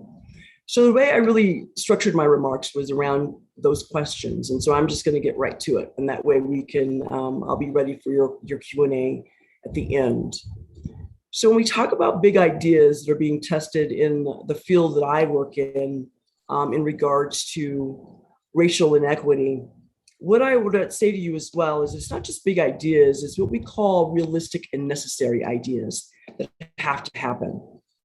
Some of those things that we're seeing in regards to big ideas are not things that are going to be new to New York, and especially due to the Executive Order 203 that sort of put everyone in this sort of on notice that you need to start looking and examining systems of public safety. So for us, some of those things really boil down to a couple of what I call subsections. One is around redefining public safety and centering community in that definition. What does public safety mean? Who gets to define it? And in this discussion of public safety, what is the role of an armed police enforcement? We also have to have these conversations, or at least I say, not just big ideas, but really restructure the way we're starting to approach this work. And probably one of the other important pieces under this redefining public safety is depoliticizing safety and really going after those narratives of who and what to fear and what really makes us safe. The second sort of subsection under the big ideas for the work that we do at CPE is really around what we call redesign and creating new mechanisms of public safety, centering again those that are most impacted. And when we talk about this work, we're really talking about how do we reduce harms that are caused by law enforcement response. And what I mean by that, I think most of us understand that we have law enforcement responding to folks that are having different needs. We also need to recognize and account for trauma of both the community and officers, and specifically officers of color, and those that are at the intersection and those with differing gender identities. We often seek these specific individuals as solutions to what we're talking about today. Also under redesigning, recreating, or creating new systems, we have to create and evaluate new ways to deliver public safety. And that includes whether it's a non-armed response or whether communities delivering the services, because one of the things that we hear a lot of and that we're working through is how do you know what works? What works in Seattle may not work in New York. Same for New York, may not work in Denver. And there's often an evaluation component that's missing from not just most of the conversation, but most of the work that's being planned. The other piece of that for us is providing communities with the necessary resources to address those underlying what we call causal contributors to social and racial inequities, whether it be health, mental health, security, safe housing, and all of those things. And that includes decoupling criminalization of these same spaces. When you ask about structural roadblocks, so what blocks us in trying to get to these, this new space or to these bigger ideas? The first one for us is the structural roadblocks are really around that we're asking police to do too much. I think we know this. I think we, in some sense, have always known it, but have defaulted to a group of people that are available and might not necessarily be the exact remedy that communities are asking for. Other structural roadblocks around the fact that communities that are burdened by crime and policing need a different and a wide variety of public safety delivery of mechanisms away from this current system. It's important that we understand that when we talk about tinkering around the edges of this current system, that work has happened historically. And although it's given us some limited results, it is time to move and think beyond what we currently are situated in. And those new mechanisms must be resourced. So it's not just about a conversation about what is different, what is new, what is the community asking for. It's also about how are we looking at what we mean to be, what does it mean to be safe? And the community has a very different lived experience and a different definition around that. The other structural piece for us is communities lacking their actual structural power over public safety policy and administration. How do you enhance access to input on NYPD policies and accountability structures? How do you push that down to the community level? And how do you get feedback from those on the ground that are most impacted and who are least likely to participate in roundtables and sort of focus groups like Executive Order 203 was calling for? And these types of engagements and intentionality take time. Data, because we are data nerds at CPE, is also equally as important. Not just what is collected and how it's analyzed, but how it's accessed. How is it democratized so community has access to it, that they can do their own analysis, they can ask their own questions, and most importantly, begin to make decisions that are evidence-based. On that note, and now briefly on the last question you had for us, is there any type of proposed changes to the charter that we would think about doing? And so I've just a few recommendations. And the first one for us is clarifying NYPD's primary duty. And that is their primary duty is to protect the safety and civil rights of all people of New York and use the least intrusive methods possible. We also are asking that somewhere in this conversation, in this language, that there's an acknowledgement that police enforcement itself can cause harm. And therefore enforcement must be effective in not only promoting public safety, but again, using the least amount of intrusive sort of means possible, but also being very aware of the impact that it has on those communities. And for that, we would suggest, and I believe it's in the charter language 435, that suggests that the primary duty of NYPD is to arrest people who break laws and to address non-criminal disturbances. So really redoing the language and setting the direction and the expectations that community are asking. We also are talking about NYPD having really an express duty to provide equitable enforcement for all people. And that includes regularly measuring disparities in enforcement outcomes and taking proactive steps to eliminate those disparities against members that are most affected. Again, as we talk about what can we put into place that helps guide and direct, again, NYPD should be working in collaboration and cooperation with other New York City departments. And I think we all know those very well: Department of Health, Traffic, Homeless Services. The other recommendation that we have is transferring additional traffic enforcement authority from NYPD to the Department of Transportation. Some of this work has already started. I know that Counsel has also sort of moved crash investigations into that Department of Transportation. And now we're talking about what does it look like to enforce traffic, and what does it mean? And really reevaluate the purpose of traffic stops, traffic enforcement, and what are we really trying to do with those particular outcomes. The other piece for us is amending the charter to provide permanent mental health emergency service response and to provide the appropriate funding for that, make sure that it, of course, that it meets the public need.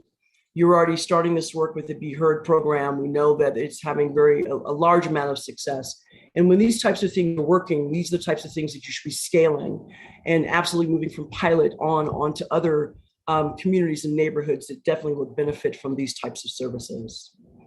Our last recommendation is redesign public safety systems, of course, to increase community power over policing and policy and administration. So for example, one of the things that we would suggest a discussion and looking at is that for example, the first deputy commissioner be a civilian with a background in public health, social science, racial justice, or a similar background. Creating mandates for the Division of Public Safety Response, or creating a Division of Public Safety Response that's housed in MOCJ, and it's led by a social scientist or an analyst. And what their really sole purpose is to review and identify patterns of disparate enforcement and identifying areas where public safety is better served by a non-police response. And I think that this is something that we're seeing across the country, that there is really being a rethinking of how do we begin to assess the needs of community, of course, centering community and making sure that we're being responsive. So I know that we have provided additional comments and to the board itself. And so we're looking forward to hearing from you and to the conversation that will follow, and of course, to hear from my colleagues as well. So I appreciate it and thank you for the time. Absolutely. Thank you so much, Dr. Keesee, for your remarks. At this point, I will move to Seema Gajwani for her presentation. Thank you so much. I'm going to set an alarm so I don't go over time. I don't want to step on other people's space here. I'm honored to be here. Thank you so much for inviting me. It is great to see you. It's so nice to see you, Commissioner Bermudez, especially. I'll start my remarks by saying what may already be known and something that I've heard in the last panel, and that is that our criminal and juvenile justice systems are deeply intertwined in our history of state violence. And that is in the ways that these systems upheld slavery, enforced Jim Crow, and through mass incarceration, continue to oppress Black and Brown communities in particular. And importantly, the vestiges of that state violence are still seen today in our juvenile and criminal justice systems. And they're seen in kind of the physical and psychological brutality of these systems that are marked by dehumanization and stark racial disparities. Some of the features of this current system are shame, stigma, and isolation. And it's important to note that shame, stigma, and isolation are also key drivers of violence, along with exposure to violence and the lack of economic opportunities, which is documented by Danielle Surratt in her book, Until We Reckon. And it makes you wonder if really public safety and reducing crimes are the goals of our justice system, given this tension. But if you asked me about how to create an anti-racist justice system, you would find one that would counter these features, the features of shame, isolation, stigma, and instead center human dignity and prioritize inclusion and reintegration, much like the German justice system does, where, for example, all criminal records are completely confidential. In my opinion, a big part of what an anti-racist criminal and juvenile legal system would be a reconsideration of the predominance of the adversarial process in our justice system, the process, the model in which like lawyers, prosecutors, and defense attorneys battle in the theater of court, and replace that with a process that is predominantly restorative in most circumstances. So I started my career as a public defender, representing people accused of crime in court and in trials. I then spent many years working for a foundation, a national foundation, running a portfolio to reform justice systems across the country. And then 6 years ago, I joined the DC Office of the Attorney General under DC Attorney General Karl Racine. And our office is a prosecutor's office. We are the agency that handles all juvenile and some adult prosecution for the District of Columbia. And under Attorney General Racine's leadership, we have built a restorative justice program that is housed within the prosecutor's office. And we employ mostly non-lawyer restorative justice facilitators who reflect the demographic of the communities that are overcriminalized in our justice system. We use restorative justice as an alternative to prosecution for serious violent juvenile crime, including shootings, carjackings, armed robberies, and other serious assaults. We offer the victims of those crimes the opportunity to do restorative justice in lieu of traditional prosecution, and offer that option to the young people who are charged with those crimes, where they are willing to take responsibility for the crime. And surprisingly, more victims agree to do restorative justice than don't, far more than I would have ever believed. And most young people, in fact, are eager to take responsibility for what they've done, even when that includes, and that means that they have to speak directly to the victim who they hurt, hear how badly they were hurt, apologize, and then together with the person who they've harmed, come up with what they need to do to make things right to the extent possible.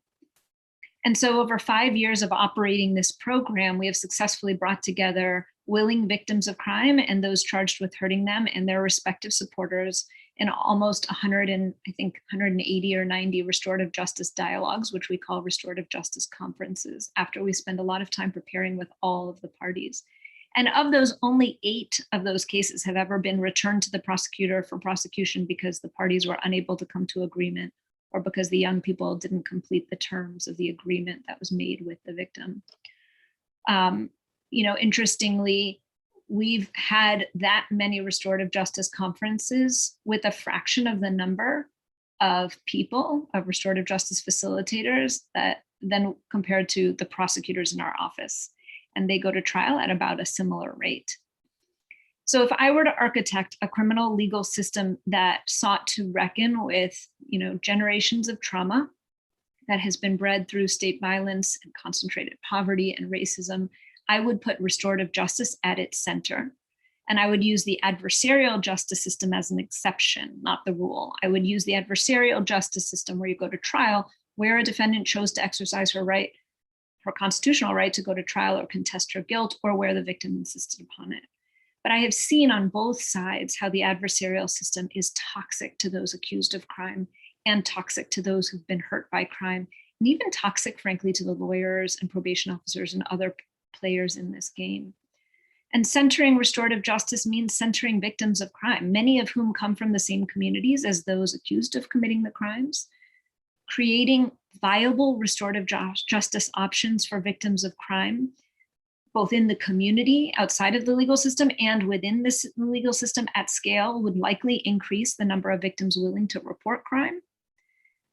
What this does for those who are charged with crime is that it offers them a way to be truly accountable and take responsibility for what they've done.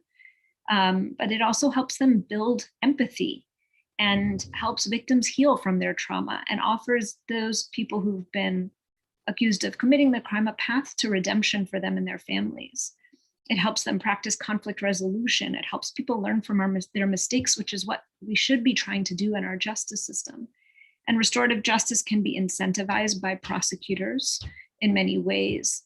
In DC, we are moving in this direction. We've spent these past years proving that restorative justice can be implemented and operated within a system. And this year, our city council doubled our budget to give us a chance to truly transform the DC juvenile justice system, to scale into the young adult space, and also to build a mechanism for those who've committed serious crime and are looking at reviews of their long sentences of incarceration, an opportunity to do restorative justice. I would just mention that restorative justice also, I think importantly, teaches all of us that we're more alike than we are different. It teaches us to see each other as human beings on a personal and also societal level. And it shows us that showing grace and compassion can provide healing and power. One youth that was in a conference that I was in recently who had harmed somebody, the victim had almost died as a result of this crime, said to the person, "I've learned so much from you today. I've learned that you can forgive anything, and I'm amazed by you." In the United States, for the most part, restorative justice is used for lower level offenses and is used for juvenile crime, but studies from around the world show that, in fact, restorative justice is better and more effective when it's used for serious crime and for adults, and that's fantastic. Because given the need to tackle mass incarceration and the brutality of our criminal legal system, serious adult crime is where we need to be. Thank you. I'll stop there. Thank you so much, and looking forward to getting into Q&A with those who have presented so far. We move to our final panelists, Allison Hollihan and Damon Rowe from the Osborne Association. So thank you for the opportunity to speak with you today. I'm Damon Rowe, Director of Special Projects at the Osborne Association. We are a statewide nonprofit service provider addressing people's criminal legal system involvement from arrest through reentry. Osborne's Policy Center, the Center for Justice Across Generations, advances solutions that are informed by the participants in our programs, and we are committed to applying a race equity lens to all of our work. The connection between mass incarceration and slavery is well documented. Systemic racism is baked into our criminal legal system, and transforming how we address lawbreaking is essential to advancing racial justice. Today, we'll focus on 3 areas. First, addressing the needs of older people during incarceration and reentry. Second, housing discrimination. And third, children of incarcerated parents. With respect to aging, by 2030, the population of people aged 50 and older is projected to account for 1/3 of all incarcerated people in the US. Right now, approximately 860 people on Rikers are 50 years or older. We question whether all of them really need to be there. Older people have the lowest recidivism rates of any age cohort. Thus, we should expand specific release mechanisms for older people. 50 years old is not typically viewed as old until we consider the effects of incarceration. The same people who are disproportionately arrested and incarcerated are more likely to be at risk for poor health prior to incarceration. Health issues are compounded while inside, resulting in accelerated aging, meaning that an incarcerated 50-year-old often has a physiological age of a 60-year-old. In order to meet the needs of this vulnerable population of elders, New York City should reduce stigma and increase community supports and receptivity so that nursing homes and senior centers don't shut their doors to formerly incarcerated seniors. Should fund the Compassion and Assistance for Returning Elders Task Force created by the City Council under the CARE Act in 2018. The task force work and progress has been slowed by not being funded. Should improve conditions inside prisons and jails for those aging within them and increase supportive reentry services to meet the unique needs of elders. On the topic of housing, we urge New York City to stop housing discrimination at NYCHA properties based on arrest or conviction and prevent private landlords from doing the same by enacting fair housing rules, such as rules governing credit and background checks that prohibit discrimination against the more than 7 million people in New York State with a conviction history. Also, there's a dearth of accessible transitional housing services, resulting in the prison to shelter pipeline. which sends more than half the people released from state prisons to New York City directly to city shelters, more than 3,600 people in 2019. Next year, Osborne's opening the Fulton Reentry Center to provide people returning from prison with transitional housing and reentry services. But Fulton's 135 beds cannot meet the housing needs for everyone coming home. With the closing of work release facilities, the city should provide a transitional reentry housing program for its returning citizens. A safe place to land, to work on reorienting themselves to a world that has evolved while they're in prison, and a place to get the skills and support needed to be contributing members of their families and the broader community. With respect to the city's supportive housing programs, people released from prison or jail are ineligible for services because the city uses the federal definition of homelessness, which in effect considers prison a home. New York City must provide a supportive housing program that does not force people into the shelter system before being deemed eligible for supportive housing. Overall, the Commission should examine the systemic barriers that people involved in the criminal legal system and their families experience. We ask that person-first language centering on people's humanity be adopted in the New York City Charter, Administrative Code, and laws and regulations, referring to people as incarcerated individuals rather than prisoners. I'll now turn it over to my colleague, Allison. Thanks, Damon. At Osborne, we also offer programs and advocate for policies and practices that support children who have been deeply affected by the incarceration of a parent and often overlooked. We've met with decision makers to discuss their needs only to be told we don't have those kids here, but they do. In 2019, people arrested in New York City reported having over 60,000 minor children. The disproportionality of who is incarcerated is also reflected in who experiences parental incarceration. Nationally, 1 in 9 Black children, 1 in 28 Latino children, compared to 1 in 57 white children have an incarcerated parent on any given day. The incarceration of a household member is an adverse childhood experience that can result in long-term negative health effects. More than half of families with an incarcerated loved one struggle to meet basic household needs, and 1 in 3 families goes into debt trying to stay connected. The Children of Incarcerated Parents Bill of Rights, created by young people, offers a roadmap for meeting the needs of children from the point of a parent's arrest through reentry. I'm going to elevate a few of these rights now. Children have a right to be considered when decisions are made about their parents. For example, courts should explore alternatives to incarceration that allow for parents to remain with their children in the community when possible. When incarceration is the only option, children have the right to speak with, see, and touch their parents if they choose to. Children have a right to support that is tailored to meet their unique needs related to witnessing a parent's arrest, being separated from a parent, and navigating stigma. In offering technical assistance, I've encountered well-intentioned social workers who assume that having a relationship with an incarcerated parent is bad. But most children tell us they have the right to a lifelong relationship with their parents. Children have a right not to be judged, blamed, or labeled because their parent is incarcerated. Yet research finds that teachers have lower expectations upon learning a student has an incarcerated parent. The public narrative is that children will follow in their parents' footsteps, an inaccurate and stigmatizing narrative that is even repeated by organizations who specifically serve these children. Children are internalizing these messages. I asked an Osborne Youth Fellow whose father was incarcerated what she would share with you today. She focused on her father's reentry struggles, underscoring that for children to feel supported, reentry barriers for their parents must be removed. In closing, we ask for New York City to adopt the Children of Incarcerated Parents Bill of Rights to ensure every city agency considers and meets their needs.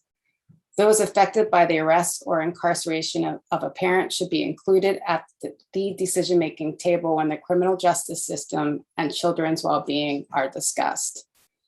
We will share the Bill of Rights and reports that Osborne has republished on these issues. I look forward to answering your questions.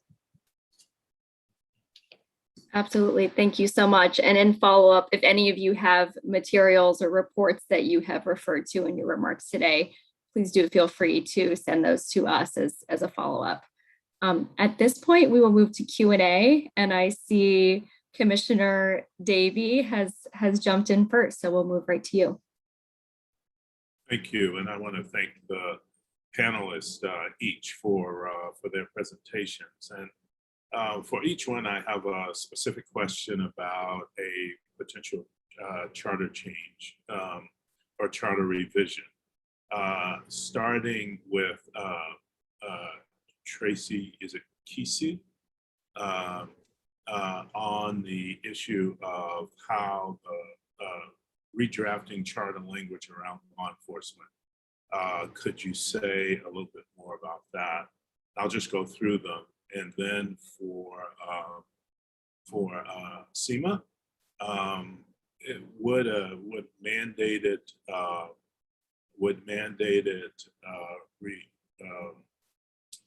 restorative justice be something that we should consider by way of charter change? And if so, what would be the parameters around that? And I can ask more about that if you want. And then for our friends from Osborne, should the charter require that our criminal justice system have reentry centers for all people who are coming from periods of incarceration? Thank you. We have 3 meaty questions there, so we'll go ahead to Dr. Keesee for the first one. Very meaty. Thank you, Reverend Davies. So the charter change around NYPD is important because it does set the direction and the tone of what you're asking your police department to do for the community. And what is included in there really does tell you what your priorities are.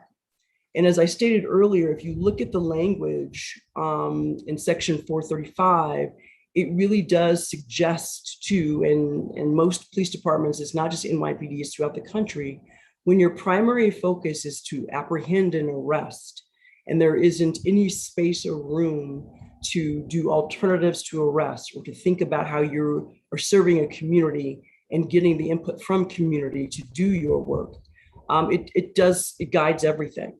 And so it's important not only to have this language really reflect what the community would like to see, but also what you would like the department to aspire to.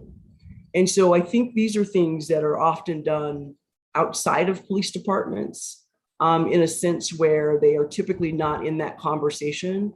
But in the ask here, because we're really talking about what do we mean by equity and inclusion and how race and disparities impact here.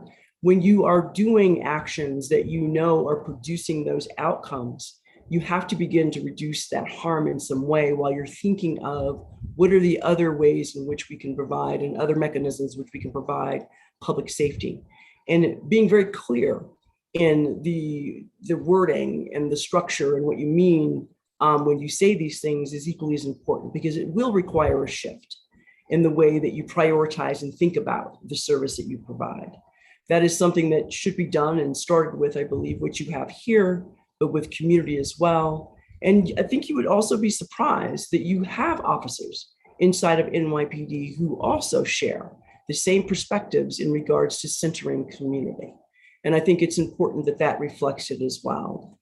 I think that you also have an opportunity to guide and direct other aspects of the work. Again, for making it mandatory that you address disparities and that you come up with ways other than, incarceration and other than doing things that we have always done historically and continue to do and just slightly modify. So there is a way for you to put those things into charter that provide that strong guidance and a message that things are going to be different.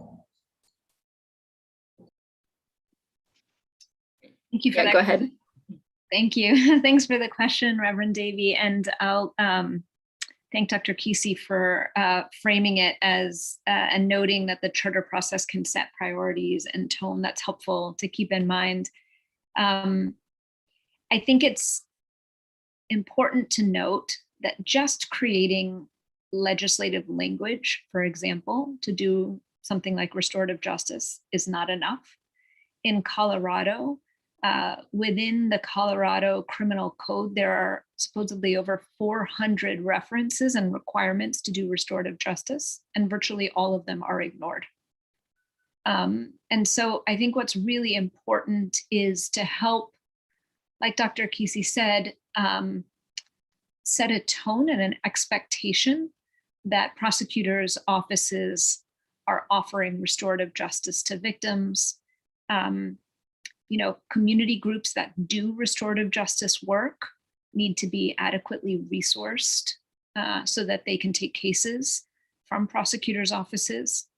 I think, there are things that can be done to kind of help build the backbone of a structure for restorative justice, like statutes that protect statements that are made during a restorative justice dialogue so that they can't be used against the person at trial, things like that. There are kind of confidentiality policies and that sort of thing that are a little bit more granular.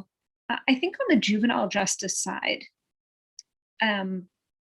we are in a space where I think it is appropriate and reasonable to call for a transformation of the juvenile justice system to center restorative justice. Because especially with children, we know that incarcerating them is far more hurtful than probably doing nothing. And if we can help them learn from their mistakes by changing their behavior, there's some research that shows that taking responsibility is the threshold thing that needs to happen so that you can change your behavior. Putting up against what you've done to hurt somebody against who you want to be is an adaptive mechanism. These things are core to restorative justice. They are non-existent in our juvenile justice system. So we are harming children. I think those arguments can be made for the adult side as well, but certainly on the juvenile justice side, a call for a transformation of the system is appropriate, I think, right now. Absolutely. And let's go to either Damon or Allison for Commissioner Davies' final question. Well, I'll start. So with respect to requiring reentry centers in the city charter, that would be a excellent and very thoughtful way to try to approach the huge problem that reentry is right now and homelessness. The current city requirements basically just require shelter, and it doesn't recognize that there's different homeless populations. People who are reentering the community from prison are more situationally homeless rather than chronically homeless, and they have a different set of needs. Their homelessness results from a specific kind of trauma, mainly the physical isolation and institutionalization. So tailored programs that rebuild family ties are the best response, and it would encourage the city to ensure that they meet the people returning receive programs that are designed for them. The general sort of referral process for homeless shelters, as opposed to transitional reentry housing, is that DHS, Department of Homeland Services, just tries to put somebody in a bed in order to meet that base level requirement, and there is no matching really of need to program. And amending the charter in that fashion would cause them to really focus on the issues and get the providers that are able to work with people from reentry who have the experience necessary to reentry to actually serve those people. And I would add that as important as having a place to go and supports, it's not going to do an individual coming home and their family much good if there is discrimination just embedded in our policies and practices. You can have somebody that should be able to get an apartment and not have to rely on the shelter system, but landlords are able to discriminate against them on the basis of having a conviction. And you can say that about every place that they turn. So we need to do a deeper dive on really unpacking the systemic racism that is just embedded everywhere in all the systems that children and families interact with. Thank you. Thank you so much. We are getting close to time, but we do have time for one or two more questions from commissioners. So feel free to raise your hands.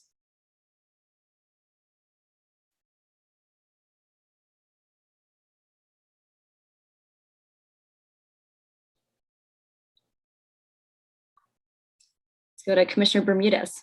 So thank you for being here, Seema. Always great to see you, Tracie, and our friends from Osborne. Since probation, we work with you so much. You know, I think so. Seema, you've talked some about you know, the perspective of also what we need to do for survivors of crime, right? People who've been harmed by crime. We have not really discussed that much in some of the other panels as well as other areas. And one of the sort of little but not little known facts in New York City is that the most likely survivor of violent crime is an 18 to 24-year-old Black male, right? And our systems of care for survivors of crime are not tailored to them, oftentimes because of that also embedded racism of the, you know, scary Black male who's involved in violence, whether survivor or perpetrator, doesn't matter, because we'll, you know, society will see them in the same way. Anybody on the panel have any suggestions? We've talked about restorative justice, but other ways in which systems of care can also address the survivors of violence within BIPOC communities. You know, I don't know yet what connection there could be to the charter, but certainly, you know, our Department of Mental Health or, you know, any number of other things that are addressed in the charter could go to that, or other you know, available resources that we can bring to bear from the city. I'll just start really quickly and say that an interesting thing about those statistics, my understanding of them is that most victims of crime don't report the crime, right? They're not even entering the justice system because they're not even reporting the crime. And that might be the young Black men. What we find with restorative justice, you know, with restorative justice, I sometimes see it as we have two buckets of cases. There are lots of variation, but generally speaking, there are two buckets. One are cases where the victim is a stranger, and one are cases where the person is known. They're not strangers, they know each other. And in the cases where the victim and the person who caused the harm are known, they typically live in the same communities. They have the chance of seeing each other again. They frequent the same places, and oftentimes they have a long history. But in those cases, what I've been very interested to see is oftentimes those young people and their family members are really reluctant to pursue prosecution for the fear of being seen as cooperating with the government and the fear of retribution for doing so. And what we sometimes see is that they find restorative justice to be a mechanism to be able to find a remedy that is outside of prosecution, which is not seen as snitching. And so, and we think about that a lot as we do those dialogues, right? We think about the fact that we talk about the fact that this person decided not to pursue prosecution, did not want you to go through the criminal justice system, and then chose to do restorative justice to protect that person from being, you know, seen as somebody who's cooperating with government. And when we do that, those restorative justice conferences are super interesting because I feel like all of the people involved are very, very intentional about what they need to feel safe going forward. So in a conference, everyone comes together and they come up with an agreement. And those agreements often look like, okay, when I see you again, this is how I want you to interact with me. When you talk about what happened between us with your peers, what are you going to say? This is how I want you to talk about it. When you talk about this on social media, when I talk about it on social media, how are we going to represent what happened?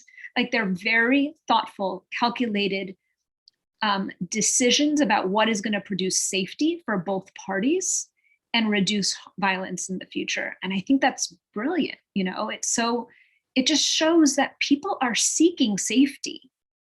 They just don't get it through our justice system. In fact, our justice system, you can prosecute one side fully, and then they'll go back into the community, and that problem is not addressed. It's probably worse now. And so it perpetuates more violence. Our system is perpetuating more violence. And so I see restorative justice as really valuable in those contexts. I know it doesn't answer your question, Commissioner. On the other hand, Danielle Sured's Common Justice, which I'm sure all of you know about, in New York, does I think an excellent job of not only providing restorative justice, but also linking those participants with services, victim services and other needed therapy and supports for everyone involved.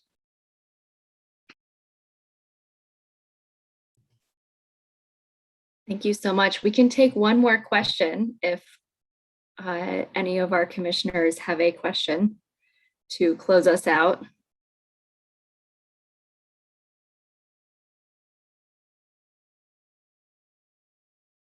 I see Deputy Mayor and Commissioner Thompson. Hi, thank you all for your work and also your comments today. My question is, what role do you think employment could play, or better access to jobs and job training could play in all of this?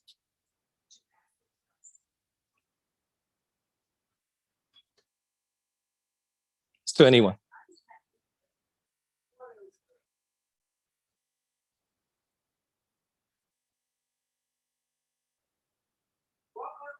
Could anyone hear me? I think we're all trying to be respectful of each other. So I think that's what's happening here. So it plays a big role. The access to jobs, the ability to care for yourself and to care for others really does get at the underlying issues that we're talking about in community, not just those who are coming from reentry, but just the ability to care for yourself and family. So it makes a big difference. And the ability not to be discriminated against when you're looking and seeking for employment. So I'll stop there, but it makes a big difference.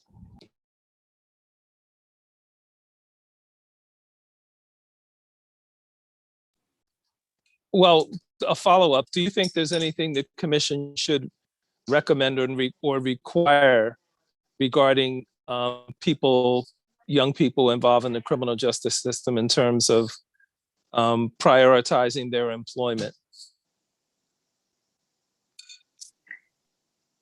Working in the juvenile justice system, I can tell you that in DC, when you say young people, I assume you mean kind of like up until young adult age. In DC, we struggle because for our young people 16 and under, they're not allowed to work. So there are very few jobs for them, and job programs are sometimes not that valuable. But man, when we do restorative justice conferences, we see that kids have dreams. You know, they want to start their own businesses. They want to, make money. Like Dr. Keesee said, they want to provide for themselves. They want to provide for their loved ones. They want to, make their mothers more comfortable and support their siblings. Like, you hear a lot of that. And it's a little heartbreaking because there aren't that many options in DC, at least, for that kind of thing. And then one cool thing about building a robust kind of restorative justice or alternative kind of violence reduction space in a city is the people who are most valuable in being the facilitators, the restorative justice facilitators, the violence interrupters, the outreach workers, even in the behavioral health and health space, the ones who are going to be most effective at reaching your most vulnerable, most isolated target residents are going to be people who come from the same communities, and sometimes people who have justice involvement. And so that is kind of like a beautiful way to build employment experience and capacity with people who are kind of less employable in the rest of the job market through government in ways that only they are really valuable and others can't be. Now, I'd like to amplify what Seema said about employment where people can follow their dreams. A young person that I spoke to in preparing for today's remarks shared that when her father was released after some years of incarceration, that he was really grateful that he was able to get a job as a maintenance worker. But it really kind of crushed him, she said, because he had big aspirations and he wanted to run a business, but he just met with so much discrimination to be able to do so. He used to be an MTA bus driver. He wasn't able to do that again because of his conviction. So I think that in addition to having access to opportunities, we have to think about the quality and the diversity of opportunities, and so that our loved ones who are coming home aren't stuck in low-paying jobs where it continues to be hard for them to make it and support their families as well. Absolutely. So we are past time. Commissioner Bermudez, is your hand raised from before, or do you have another question? Okay, wonderful. It's okay. I'll lower that hand. So I want to thank you all for your remarks as we dig deeper into our work and begin to hone on some solutions that may address the root causes of the inequities that you've all spoken to today. We may come back to you. So be prepared. I want to thank you for all of your time, your expertise, your passion and energy here. This panel and all of our panelists have contributed so much to the direction of the commission's work. For those of you that are tuning in via YouTube, who are members of the public, thank you for joining this panel. Our next panel in the Transforming Foundation series is Ensuring Civic and Political Engagement and Empowerment for All Persons, which is at the same time next Tuesday, August 24th from 3 to 6 p.m. You can watch it on the same YouTube channel. And I also want to mention we're accepting input from any member of the public who wants to share ideas or proposals or even barriers, issues, challenges with us. We're doing that online at nyc.gov/racial justice. And also in person at public input sessions. We'll be in the Bronx this Thursday at the Bronx Museum of the Arts. That's this Thursday, August 19th for our next public input session. And just want to emphasize that anyone from the Bronx or anyone from anywhere in New York City can come and offer 3 minutes of testimony to the commission. These have been very helpful public input sessions, just as valuable as our time with key leaders such as these. So I encourage you to come out and spread the word. And thank you so much for tuning in. And thank you again to all of our panelists.